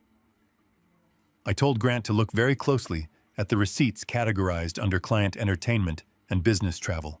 There was a long, heavy silence on the other end of the line. Grant was a smart man. He realized instantly that a father does not call a chief executive to order a financial audit on his own son unless the father already knows exactly what the auditors are going to find. He promised me he would have his chief financial officer pull the files immediately and review them before the lunch hour. I hung up the phone and leaned back in my chair.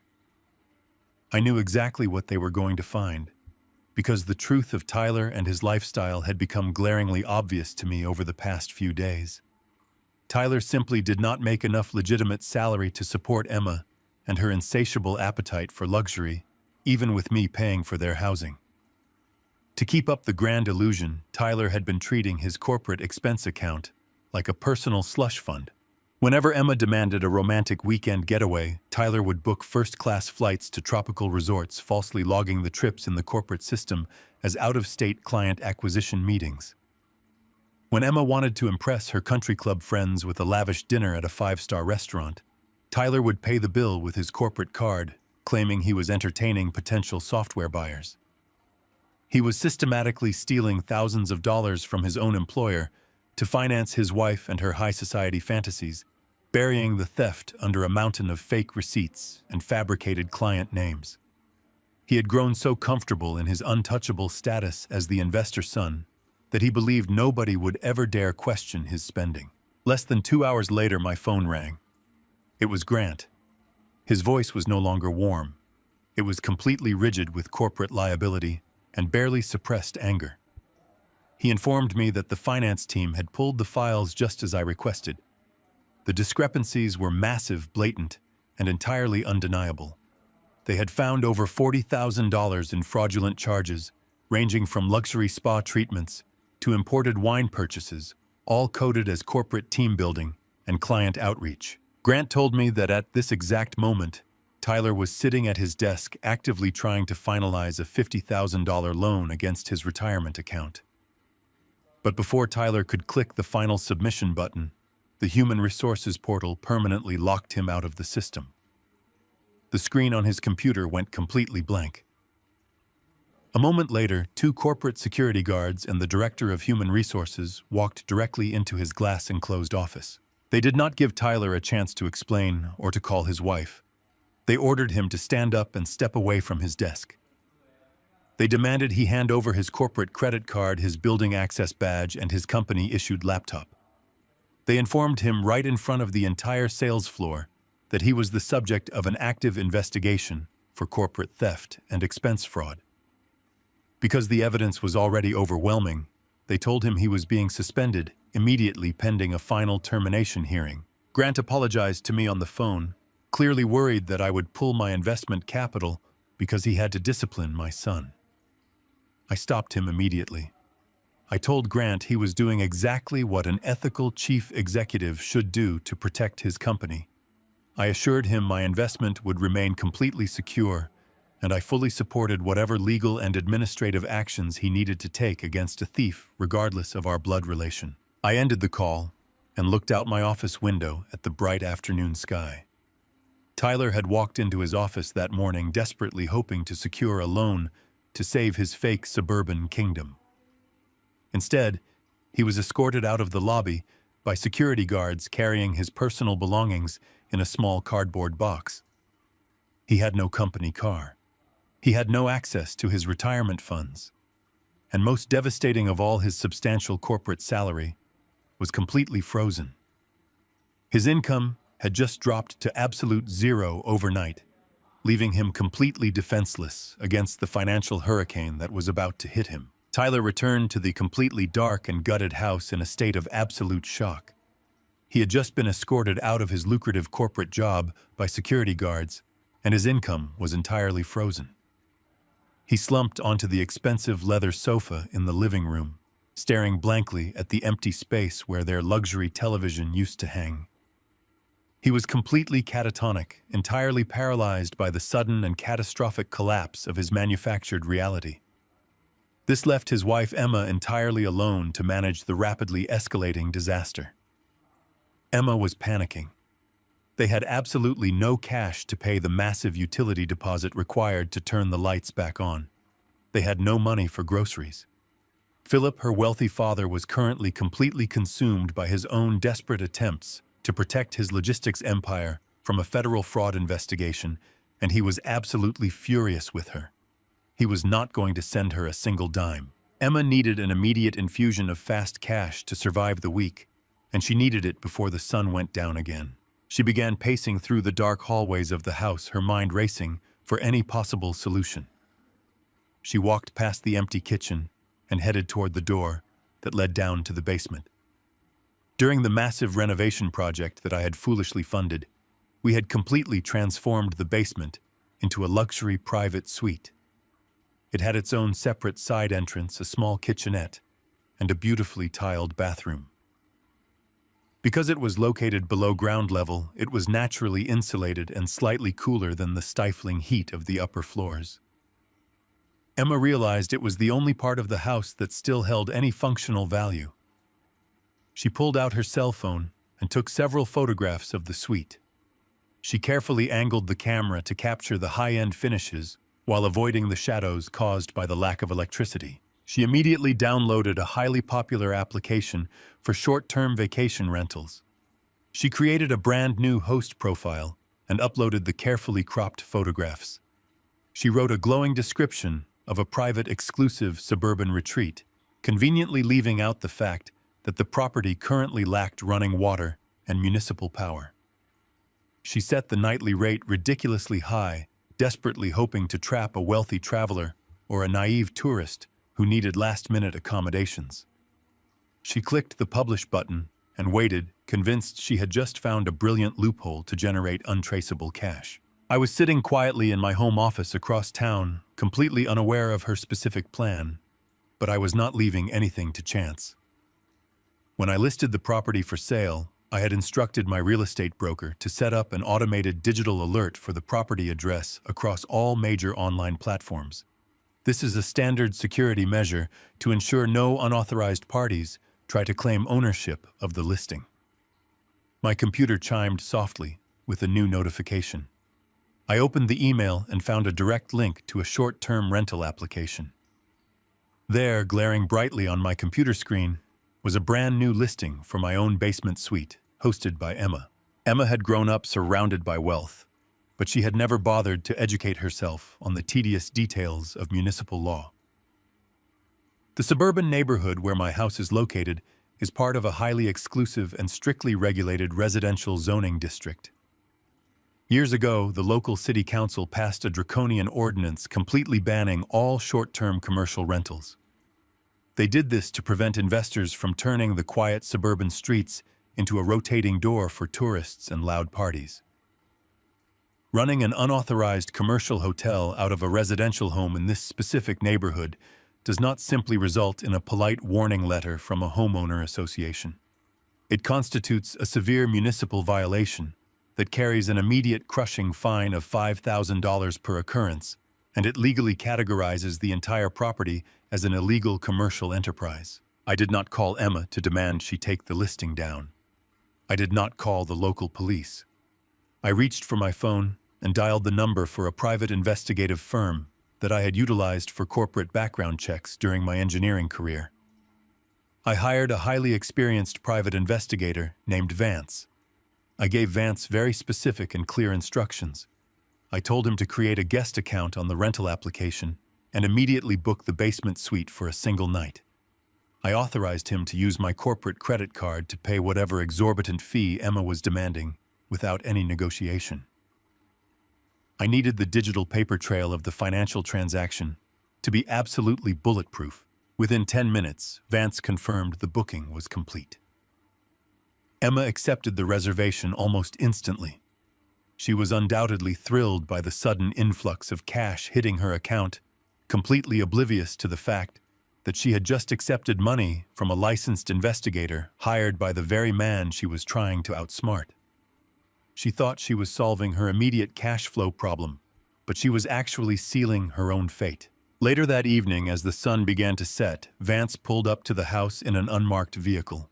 He was wearing a discreet, high-definition hidden camera securely fastened to the lapel of his jacket. He walked up the driveway and met Emma near the side gate. Emma greeted him with a nervous smile, holding a heavy-duty battery-powered lantern. She spun a ridiculous lie about a temporary neighborhood power grid failure, assuring him the electricity would be restored shortly. She led him down the side path and unlocked the separate basement door. She handed him the key and quickly retreated back upstairs, eager to count her illegal earnings. Vance spent exactly 2 hours inside the basement suite. He did not sleep there. He conducted a thorough and methodical documentation process. He took crystal-clear photographs of the welcome manual Emma had left on the bedside table. He recorded video evidence of the dark, unpowered bathroom. He gathered screenshots of the digital transaction, confirming the commercial exchange of money for lodging. He compiled an airtight, unchallengeable portfolio, proving beyond any shadow of a doubt that Emma was actively operating an unauthorized commercial business on a strictly residential property. First thing, the following morning, Vance drove directly to the Municipal Code Enforcement Office in the city center. He did not file an anonymous tip. He walked right up to the front desk and handed the chief inspector the entire physical portfolio of evidence. The inspector reviewed the digital receipts, the photographs, and the detailed incident report. Because the evidence was absolute and undeniable, the city authorities bypassed their standard warning protocol. They issued an immediate maximum-level municipal code violation. Within the hour, a city enforcement officer drove to the property and stapled a massive bright orange notice of illegal commercial activity directly onto the front door of the house. The heavy fine attached to the orange paper was staggering, but the fine was completely irrelevant to my overall strategy. The true devastating power of that orange notice was entirely legal. Vance sent a scanned copy of the official city violation directly to my email inbox. I forwarded it immediately to my corporate attorney, Cameron Reed. Cameron called me back less than 5 minutes later, his voice resonating with deep professional satisfaction. Emma had previously produced a forged 5-year lease, hoping to use the slow, bureaucratic delays of the standard housing court to drag out the residential eviction process for months. But by illegally renting out the basement for fast cash, she had completely altered the legal classification of the entire dispute. Cameron explained that under our specific state property laws, conducting documented illegal commercial activity on a residential premise automatically and permanently invalidates any existing residential lease, regardless of whether that lease is genuine or forged. It completely strips the occupants of their standard tenant protections. Because Emma had turned the house into an illegal commercial enterprise, Cameron now had the absolute legal authority to bypass the sluggish housing court entirely. He informed me that he was marching straight into a judge's chamber to file an emergency commercial detainer. Emma thought her quick thinking had saved her lifestyle, but she had just handed my lawyer the exact airtight legal weapon he needed to execute an emergency 48-hour eviction. The final countdown on their fake suburban kingdom had officially begun. The 48-hour emergency commercial eviction clock ran out at exactly 9 in the morning. I parked my car at the end of the suburban cul-de-sac and walked the remaining distance to the property. I stood on the public sidewalk across the street, leaning against a large oak tree. I wanted to witness the absolute finality of this chapter. The neighborhood was quiet, completely unaware of the legal guillotine that was about to drop. Precisely at 9:15, a white county sheriff cruiser pulled onto the street and parked directly in the driveway. 2 deputies stepped out. They were heavy-set men wearing tactical vests and carrying thick metal clipboards. They did not look like men who were there to negotiate. They walked up the stone pathway that I had paid for, completely ignoring the gutted, empty kitchen visible through the front windows. The lead deputy pounded his heavy fist against the front door. The sound echoed down the street. It took over a minute for the door to open. Tyler stood in the entryway. He looked completely defeated. He had not shaved in days, and he was wearing the exact same wrinkled shirt from the afternoon the appliances were taken. The lead deputy did not offer a polite greeting. He simply held up the clipboard displaying the emergency commercial detainer signed by a municipal judge. He informed Tyler that because the property was actively being used to conduct an illegal, unlicensed hotel business, all residential tenant rights were completely voided. The deputy stated that they had exactly 20 minutes to gather whatever personal belongings they could carry and vacate the premises immediately. Tyler tried to argue. He stammered, claiming there was a mistake, claiming they needed at least 30 days according to state law. The deputy cut him off entirely.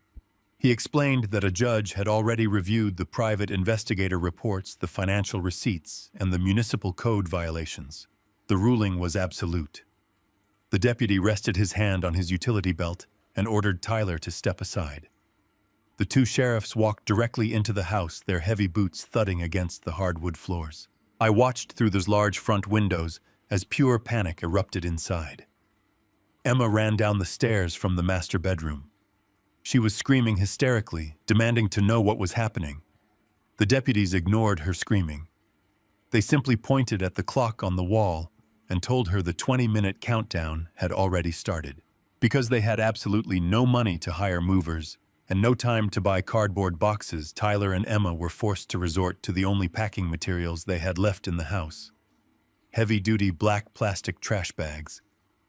I watched my son, a man who just days ago pretended to be an elite corporate executive, frantically stuffing his custom-tailored suits and expensive leather shoes into garbage bags. Emma was running around the living room, throwing her designer handbags and expensive cosmetics into another plastic sack, sobbing uncontrollably. The illusion of their high society life was literally being bagged up like refuse. With only 10 minutes left on the clock, Emma realized they had absolutely nowhere to take these bags. They had no hotel reservation because their credit cards were maxed out and frozen. They had no friends willing to take them in after the humiliating appliance repossession that the entire neighborhood witnessed. In a state of total desperation, she pulled her cell phone from her pocket. She dialed the only person left on earth who had the financial power to save them: her wealthy father, Philip. She put the phone on speaker, her hands shaking violently. Even from across the street, the summer air was still enough that I could hear the faint, frantic pitch of her voice echoing out the open front door. She begged her father to send a car. She pleaded with him to let them move into the massive guest house on his private estate. She promised they would only stay for a few weeks until Tyler found a new job. Philip did not offer a word of comfort. His voice cut through the phone speaker like a sharp blade. He was not calling from his pristine corner office. He was calling from a sterile conference room surrounded by corporate defense attorneys. He coldly informed his daughter that federal investigators had raided his logistics headquarters at 6 in the morning. They had presented a grand jury subpoena demanding all emails, communications, and hard drives belonging to Sarah Jenkins, the paralegal Emma had illegally used to stamp her forged lease. Philip told Emma that the federal auditors had officially frozen 3 of his most lucrative government shipping contracts, pending a full criminal review. His board of directors was calling for his immediate resignation. His entire logistics empire was bleeding millions of dollars by the hour entirely because she decided to commit felony title fraud to save a suburban house she never even owned. Emma started to cry harder, begging him to just listen, begging him to understand that she was about to be homeless. Philip stopped her mid-sentence. He told her that his corporate lawyers had explicitly instructed him to cut all communication with her immediately to avoid being charged as a co-conspirator in her federal crimes. He told his own daughter that she was a massive liability. Then, without a single ounce of hesitation, he terminated the call. The line went completely dead. Philip had severed the final rope. The lead deputy checked his watch and announced that the 20 minutes were up. He pointed toward the front door. Tyler and Emma tried to grab more bags, but the deputies physically stepped between them and their remaining belongings. They were told they could contact the property manager later to arrange a supervised retrieval of the rest of their items, but their physical presence inside the house was no longer legally permitted. Tyler dragged 3 heavy black trash bags out onto the front porch. Emma followed behind him, clutching a single plastic sack full of her jewelry and makeup, her face stained with tears and ruined mascara. The deputies escorted them down the steps and stood firm on the edge of the property line, ensuring they did not try to run back inside. Just as Tyler dropped the garbage bags onto the concrete driveway, a small white commercial van pulled up to the curb right next to my car. A man in a blue work shirt stepped out carrying a heavy metal toolbox. He was the commercial locksmith I had hired the previous day. He walked past Tyler and Emma without even making eye contact. He walked straight up to the front door, pulled a heavy drill from his toolbox, and began physically destroying the deadbolts. The high-pitched whine of the drill biting into the metal locks filled the quiet neighborhood. Tyler and Emma stood on the hot asphalt of the driveway, completely locked out of the property they had claimed to own just 48 hours ago. They watched the brass locks fall to the porch, instantly replaced by brand new, heavy-duty commercial cylinders. They had absolutely nothing left. The house was legally secured against them. Their utilities were severed. Tyler had no job and no income.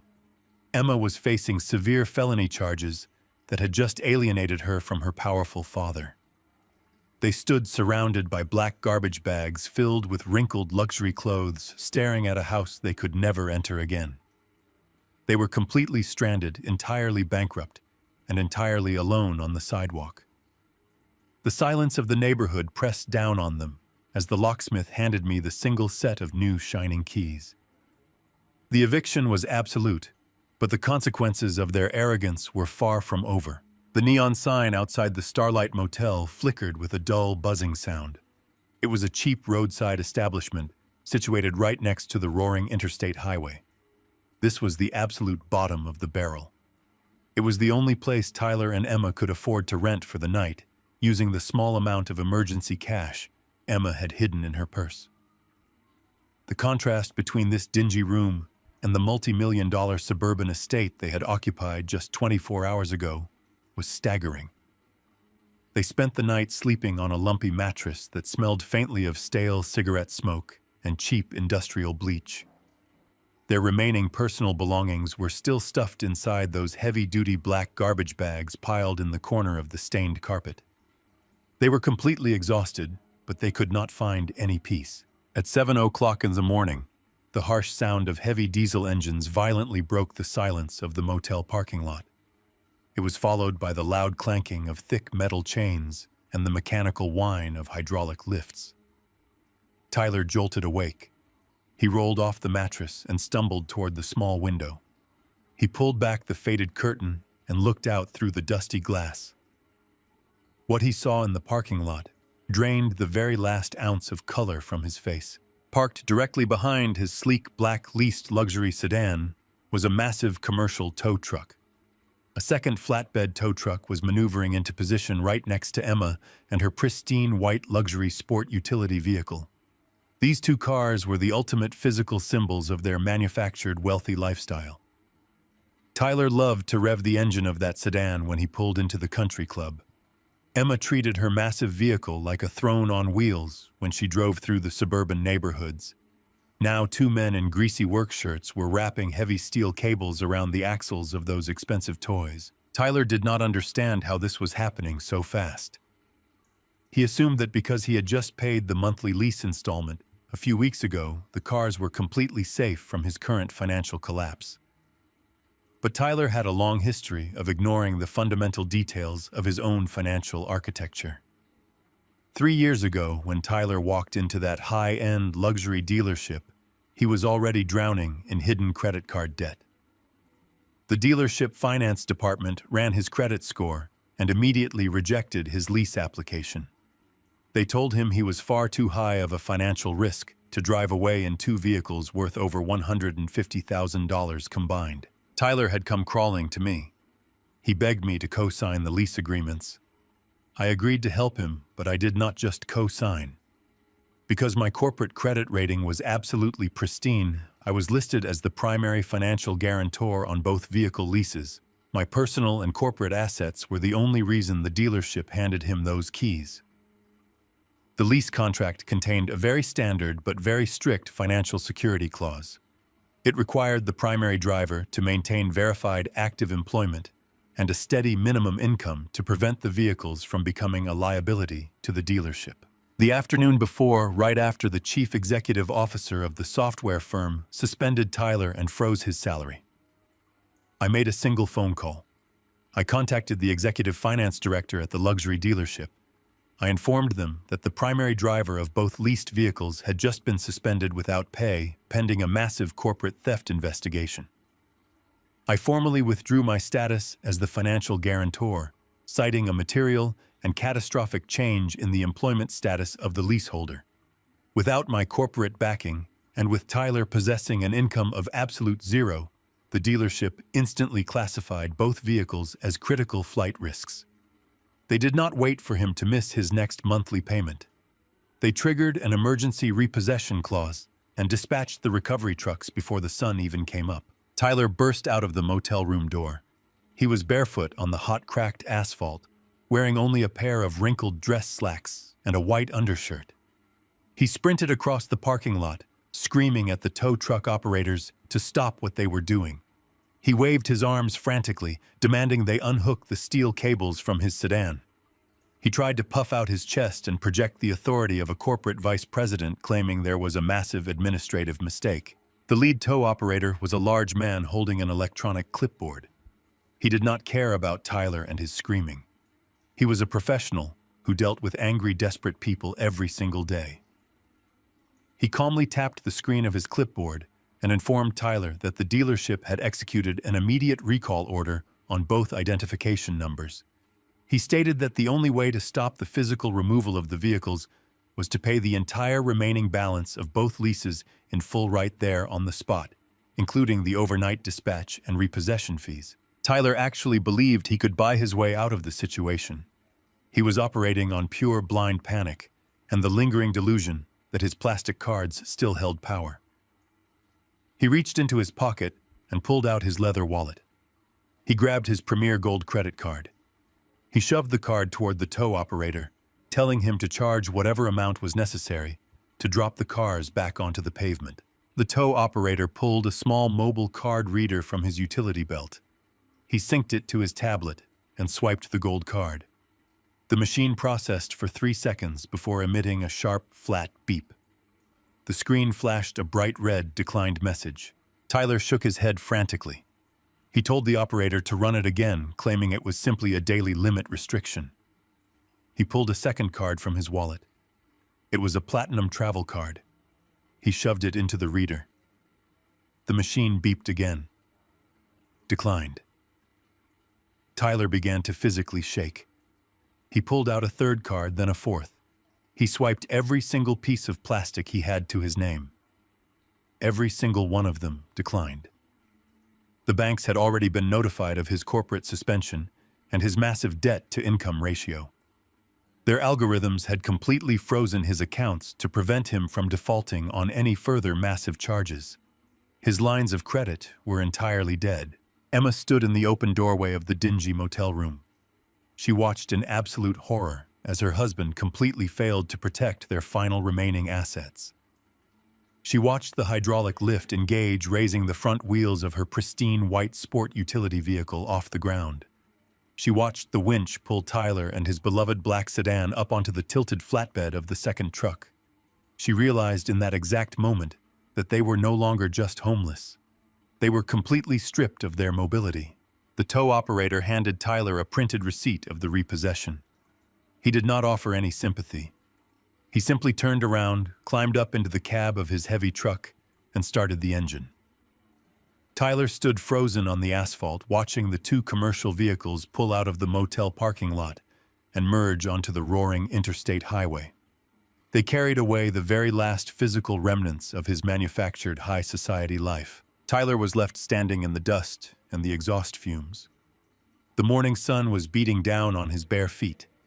He looked down at the handful of useless plastic credit cards scattered on the ground around him. He looked over at Emma, who was staring back at him with an expression of pure, unadulterated disgust.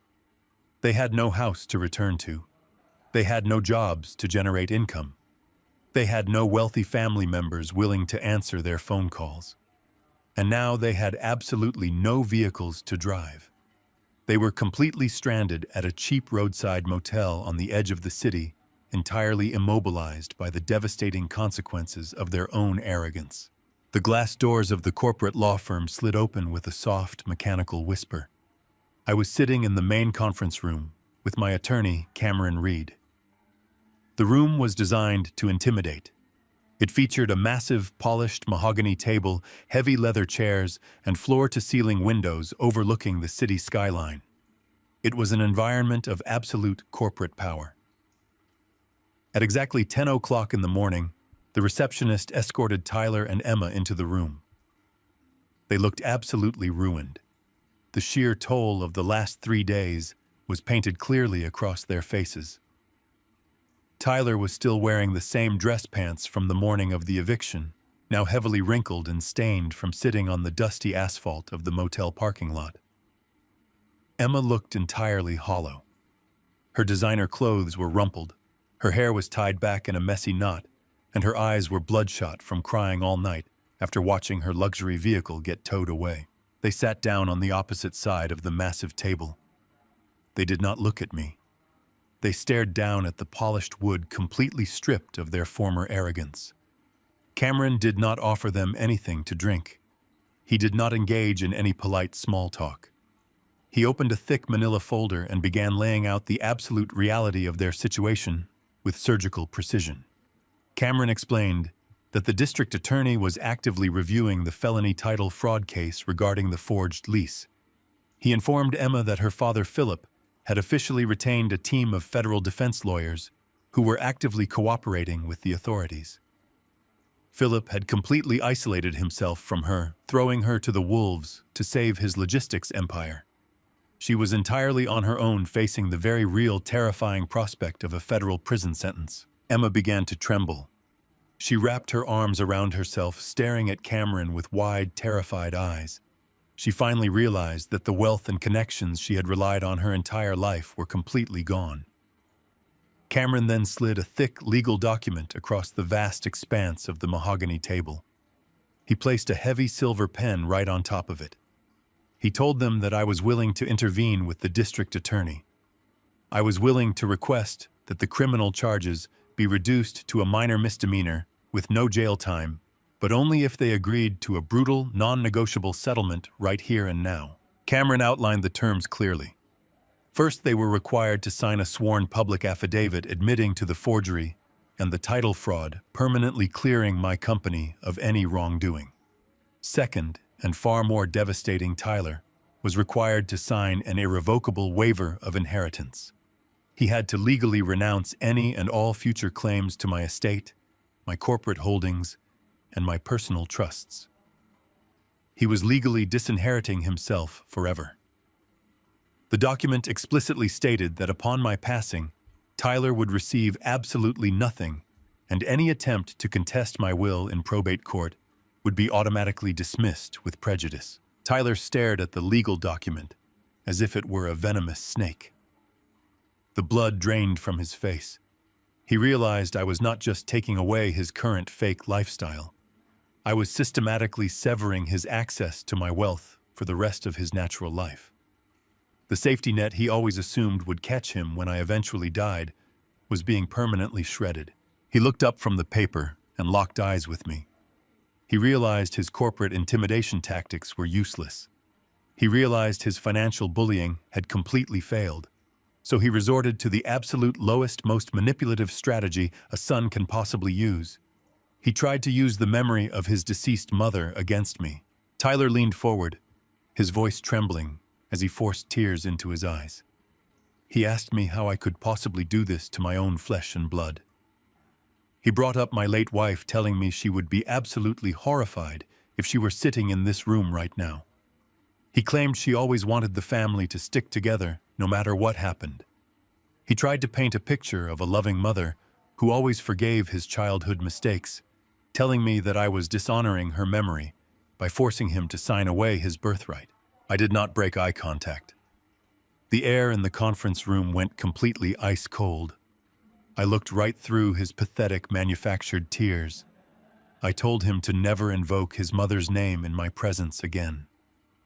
I reminded him of the last 6 months of her life when she was confined to a hospice bed, slowly fading away.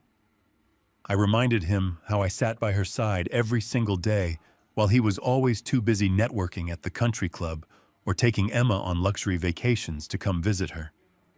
I told him that his mother loved the innocent boy he used to be, but she would be utterly disgusted by the greedy, entitled parasite sitting across the table from me today. I told him that protecting the wealth she helped me build from a son who tried to destroy me was the greatest honor I could ever pay to her memory. Tyler slumped back in his leather chair, completely deflated.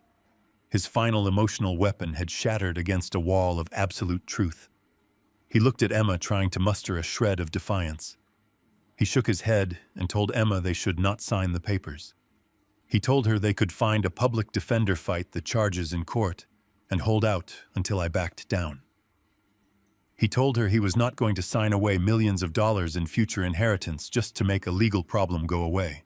He still believed his future access to my money was more important than anything else. But Emma was not looking at the inheritance. She was looking at the very real possibility of a concrete cell, a metal toilet, and a federal criminal record. She stared at Tyler with an expression of absolute disbelief and pure, unadulterated hatred. She realized in that exact moment that her husband was entirely willing to gamble with her freedom and let her go to a federal penitentiary, all to protect a hypothetical inheritance he felt entitled to. Something inside Emma completely snapped. She did not consult with him anymore. She did not ask for his permission. She lunged forward across the table and grabbed the heavy silver pen. Tyler tried to reach out and stop her shouting her name, but she viciously slapped his hand away. She screamed at him, her voice echoing off the glass walls of the conference room.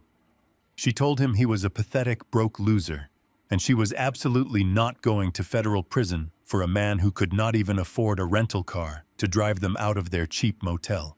Without hesitating for another second, Emma flipped to the signature page of the settlement.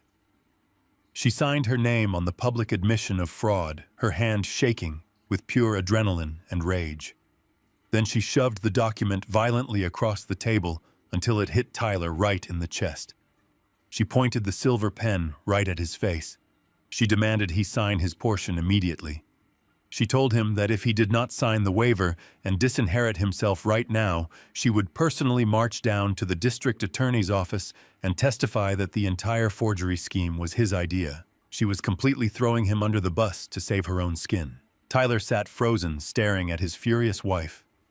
The unified front they had always presented to the world was entirely obliterated. Their marriage built entirely on a foundation of stolen money, fake status, and my bank accounts violently fractured right there in the boardroom. Tyler picked up the pen. With a shaking hand and a completely broken spirit, he signed his name on the dotted line, officially erasing himself from my legacy forever. Exactly 7 days after the county sheriffs cleared the property, the house was completely silent. I stood alone in the center of the living room where my son Tyler used to entertain his wealthy in-laws. The space was entirely empty now. The heavy footfalls of my leather shoes echoed off the bare walls and the imported hardwood floors. The massive Italian marble countertops in the kitchen looked cold and absurd without the luxury appliances that the contractor had repossessed. It was no longer a stage set designed to impress high society. It was just an empty shell of wood and stone stripped of all its manufactured prestige. I walked over to the large front window and looked out at the street. The heavy commercial deadbolts the locksmith installed kept the past firmly locked out. I was waiting for my real estate broker Colin to arrive with a prospective buyer. A modest sedan pulled into the driveway, parking right where Tyler used to park his leased luxury car. Colin stepped out, followed by a young couple.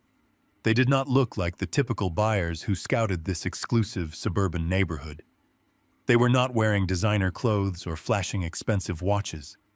The young man wore a faded denim work shirt and heavy steel-toed boots. The young woman wore simple slacks and carried a well-worn leather tote bag.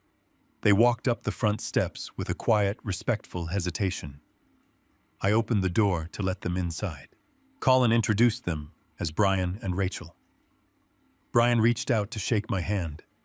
His grip was firm, and his palms were rough with thick calluses. I recognized those hands immediately. They were the hands of a man who worked for a living, who built things from the ground up, who understood the actual value of a dollar. Rachel smiled warmly, her eyes taking in the structural details of the foyer, rather than just staring at the expensive chandelier. They walked through the empty rooms with genuine appreciation. They did not complain about the missing appliances or the lack of furniture. Brian pointed out the solid craftsmanship of the baseboards and the sturdy framing of the windows. He understood the bones of the house. Watching them walk through the kitchen brought a sudden vivid memory rushing back to me. 40 years ago, my late wife and I walked through our very first starter home. We had absolutely nothing but a small savings account and a massive amount of determination. We worked double shifts to afford our mortgage. We painted our own walls and fixed our own plumbing. We built our life block by block with absolute integrity. Tyler never understood that kind of grit. He was born after my engineering firm became successful. He grew up in a comfortable house with a full refrigerator and a paid-off college tuition.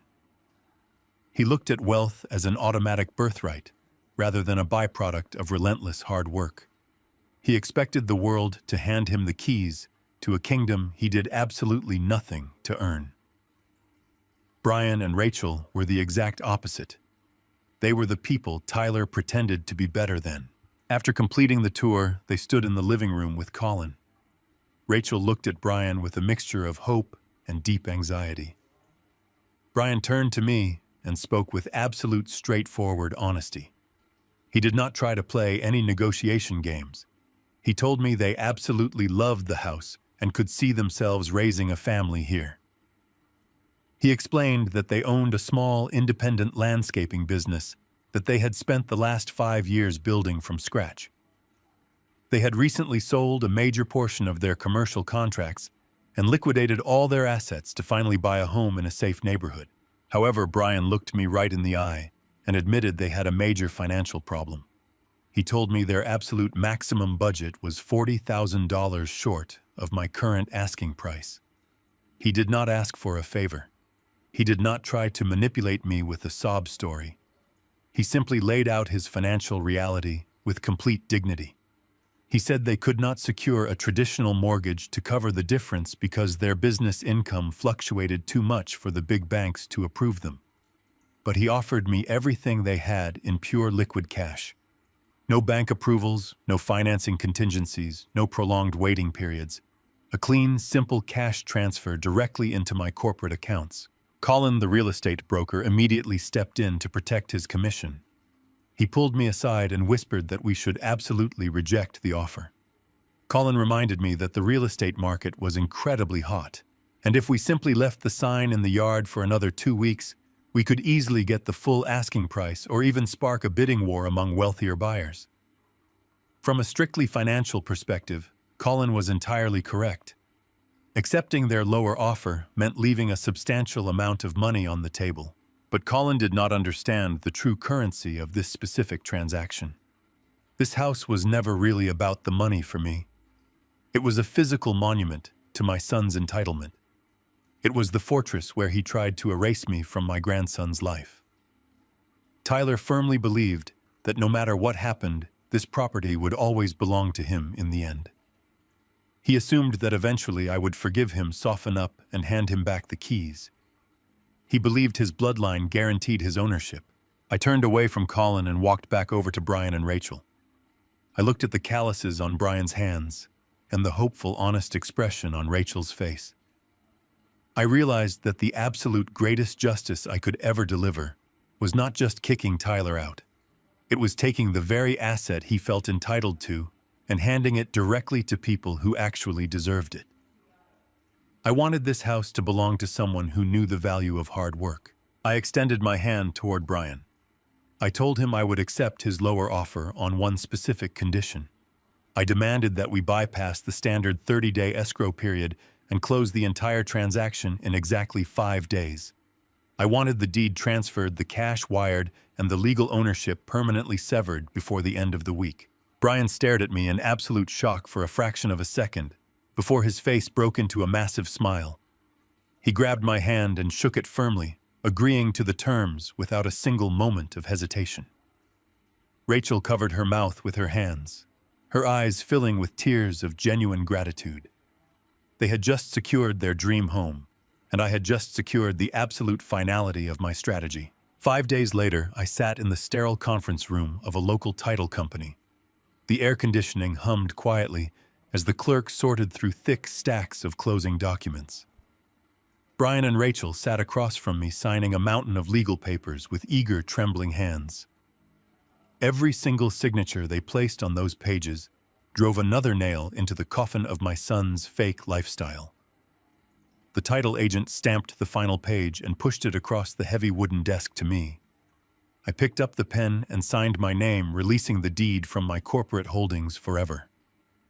My phone vibrated in my pocket with an automated alert from my bank, confirming a massive inbound wire transfer of pure cash. The transaction was fully complete. The house was officially gone. The physical ground that Tyler used to stand on when he demanded I stay away from my family was permanently sold to strangers.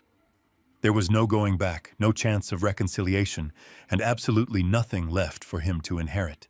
Exactly 1 year has passed since the morning the heavy commercial deadbolts locked my son out of his manufactured suburban kingdom. Today, the air smells entirely different. I am not standing on a hot asphalt driveway surrounded by garbage bags and repossession trucks. I am sitting comfortably in the front row of a massive steel auditorium. The building is a converted airplane hangar attached to the State Aviation Mechanic Academy.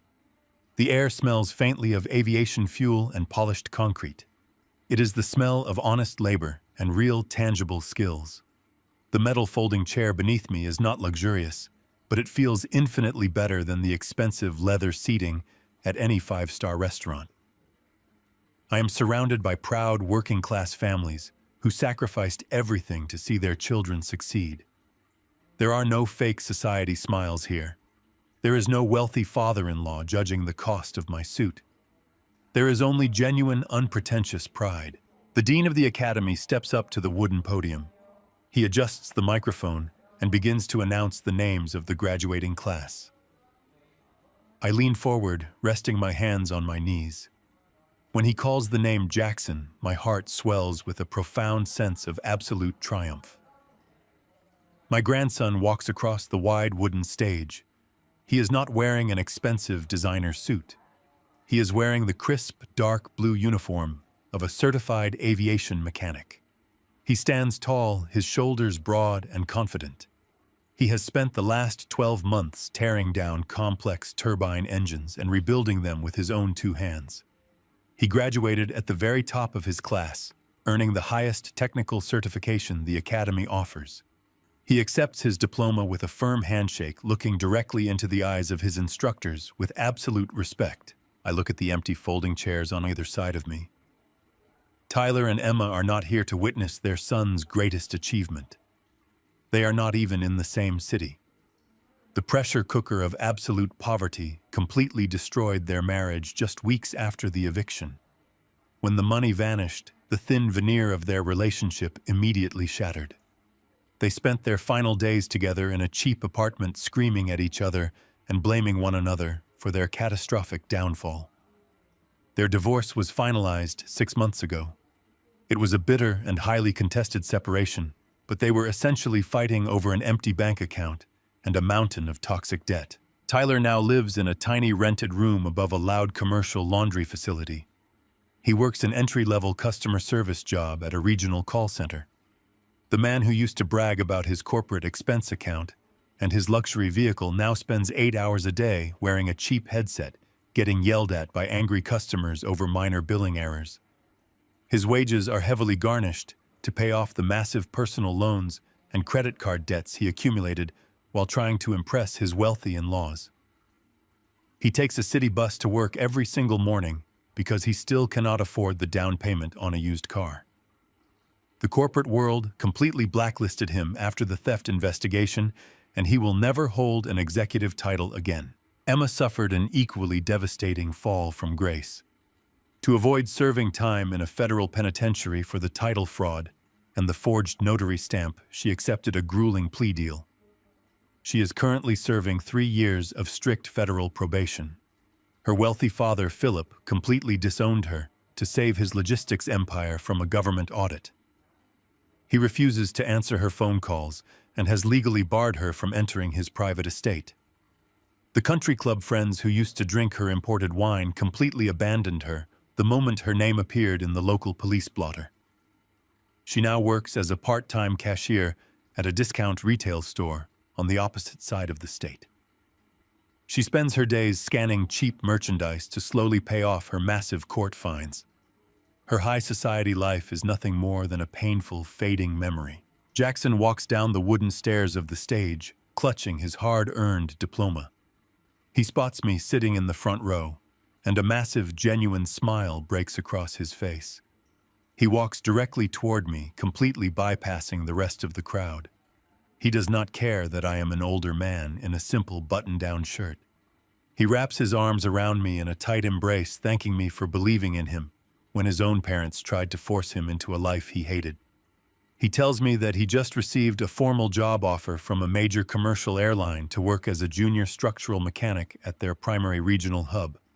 His future is completely secure, and it was built entirely on his own merit. I tell him how incredibly proud I am of the man he has become. I reach into the inner pocket of my jacket. I do not pull out a velvet jewelry box this time. I pull out a heavy brass key ring holding 2 shiny metal keys. I place the keys directly into the palm of his hand and close his fingers over them. He looks down at his hand and then back up at me, his brow furrowing in confusion. He asks me what the keys are for. I explain to him that they belong to a modest 3-bedroom starter home located just 15 minutes away from the airline hub where he will be working. I tell him the house has a sturdy roof, a solid foundation, and a large detached garage where he can work on his own projects. I did not buy the house in my name, and I certainly did not buy it in his father's name. I purchased the property entirely in cash through a heavily fortified, irrevocable trust fund. I detail the absolute legal security of the trust. Jackson is the sole beneficiary and the primary resident of the property. The house belongs entirely to him, but it is protected by a fortress of corporate law. I tell him that Tyler can never step foot on the property. Tyler can never use the house as collateral for a loan. Tyler can never claim a single dime of the property value, and he can never attempt to move in and exploit his son's success. The legal boundaries are absolute and completely impenetrable. The cycle of entitlement, financial abuse, and generational manipulation is permanently broken. Jackson stares at the keys in his hand, his eyes welling with tears of profound gratitude. He realizes that he is starting his adult life completely debt-free with a roof over his head that nobody can ever take away from him. He realizes the true depth of the protection I have placed around him. We walk out of the aviation academy together side by side. We step out through the large metal doors and into the bright, warm sunlight of the afternoon. The air is clear and the future is a completely blank slate. I have successfully guided my grandson away from the toxic, rotting foundation of his parents' greed. I have completely shielded my wealth from those who tried to bleed me dry. I leave the auditorium feeling lighter than I have in decades. My assets are secure. My family legacy is resting in the capable, honest hands of a young man who truly understands the value of hard work. And most importantly, as I walk toward my car with my grandson, my personal dignity is absolutely restored. If there is one profound lesson I have taken from this entire ordeal, it is that blind generosity does not create gratitude. It breeds devastating entitlement. I spent years trying to buy my son's respect by paving over his mistakes with my own money. I learned the hard way that true family is not defined by bloodlines. It is built on a solid foundation of mutual respect and absolute integrity. Sometimes the most loving thing you can do is to stop giving and let the harsh consequences of reality take over. You cannot save people who are determined to destroy themselves, but you can absolutely refuse to let them take you down with them. If you have ever had to draw a hard boundary with a toxic family member to protect your own peace, tell me your story in the comments below and do not forget to subscribe for more life lessons.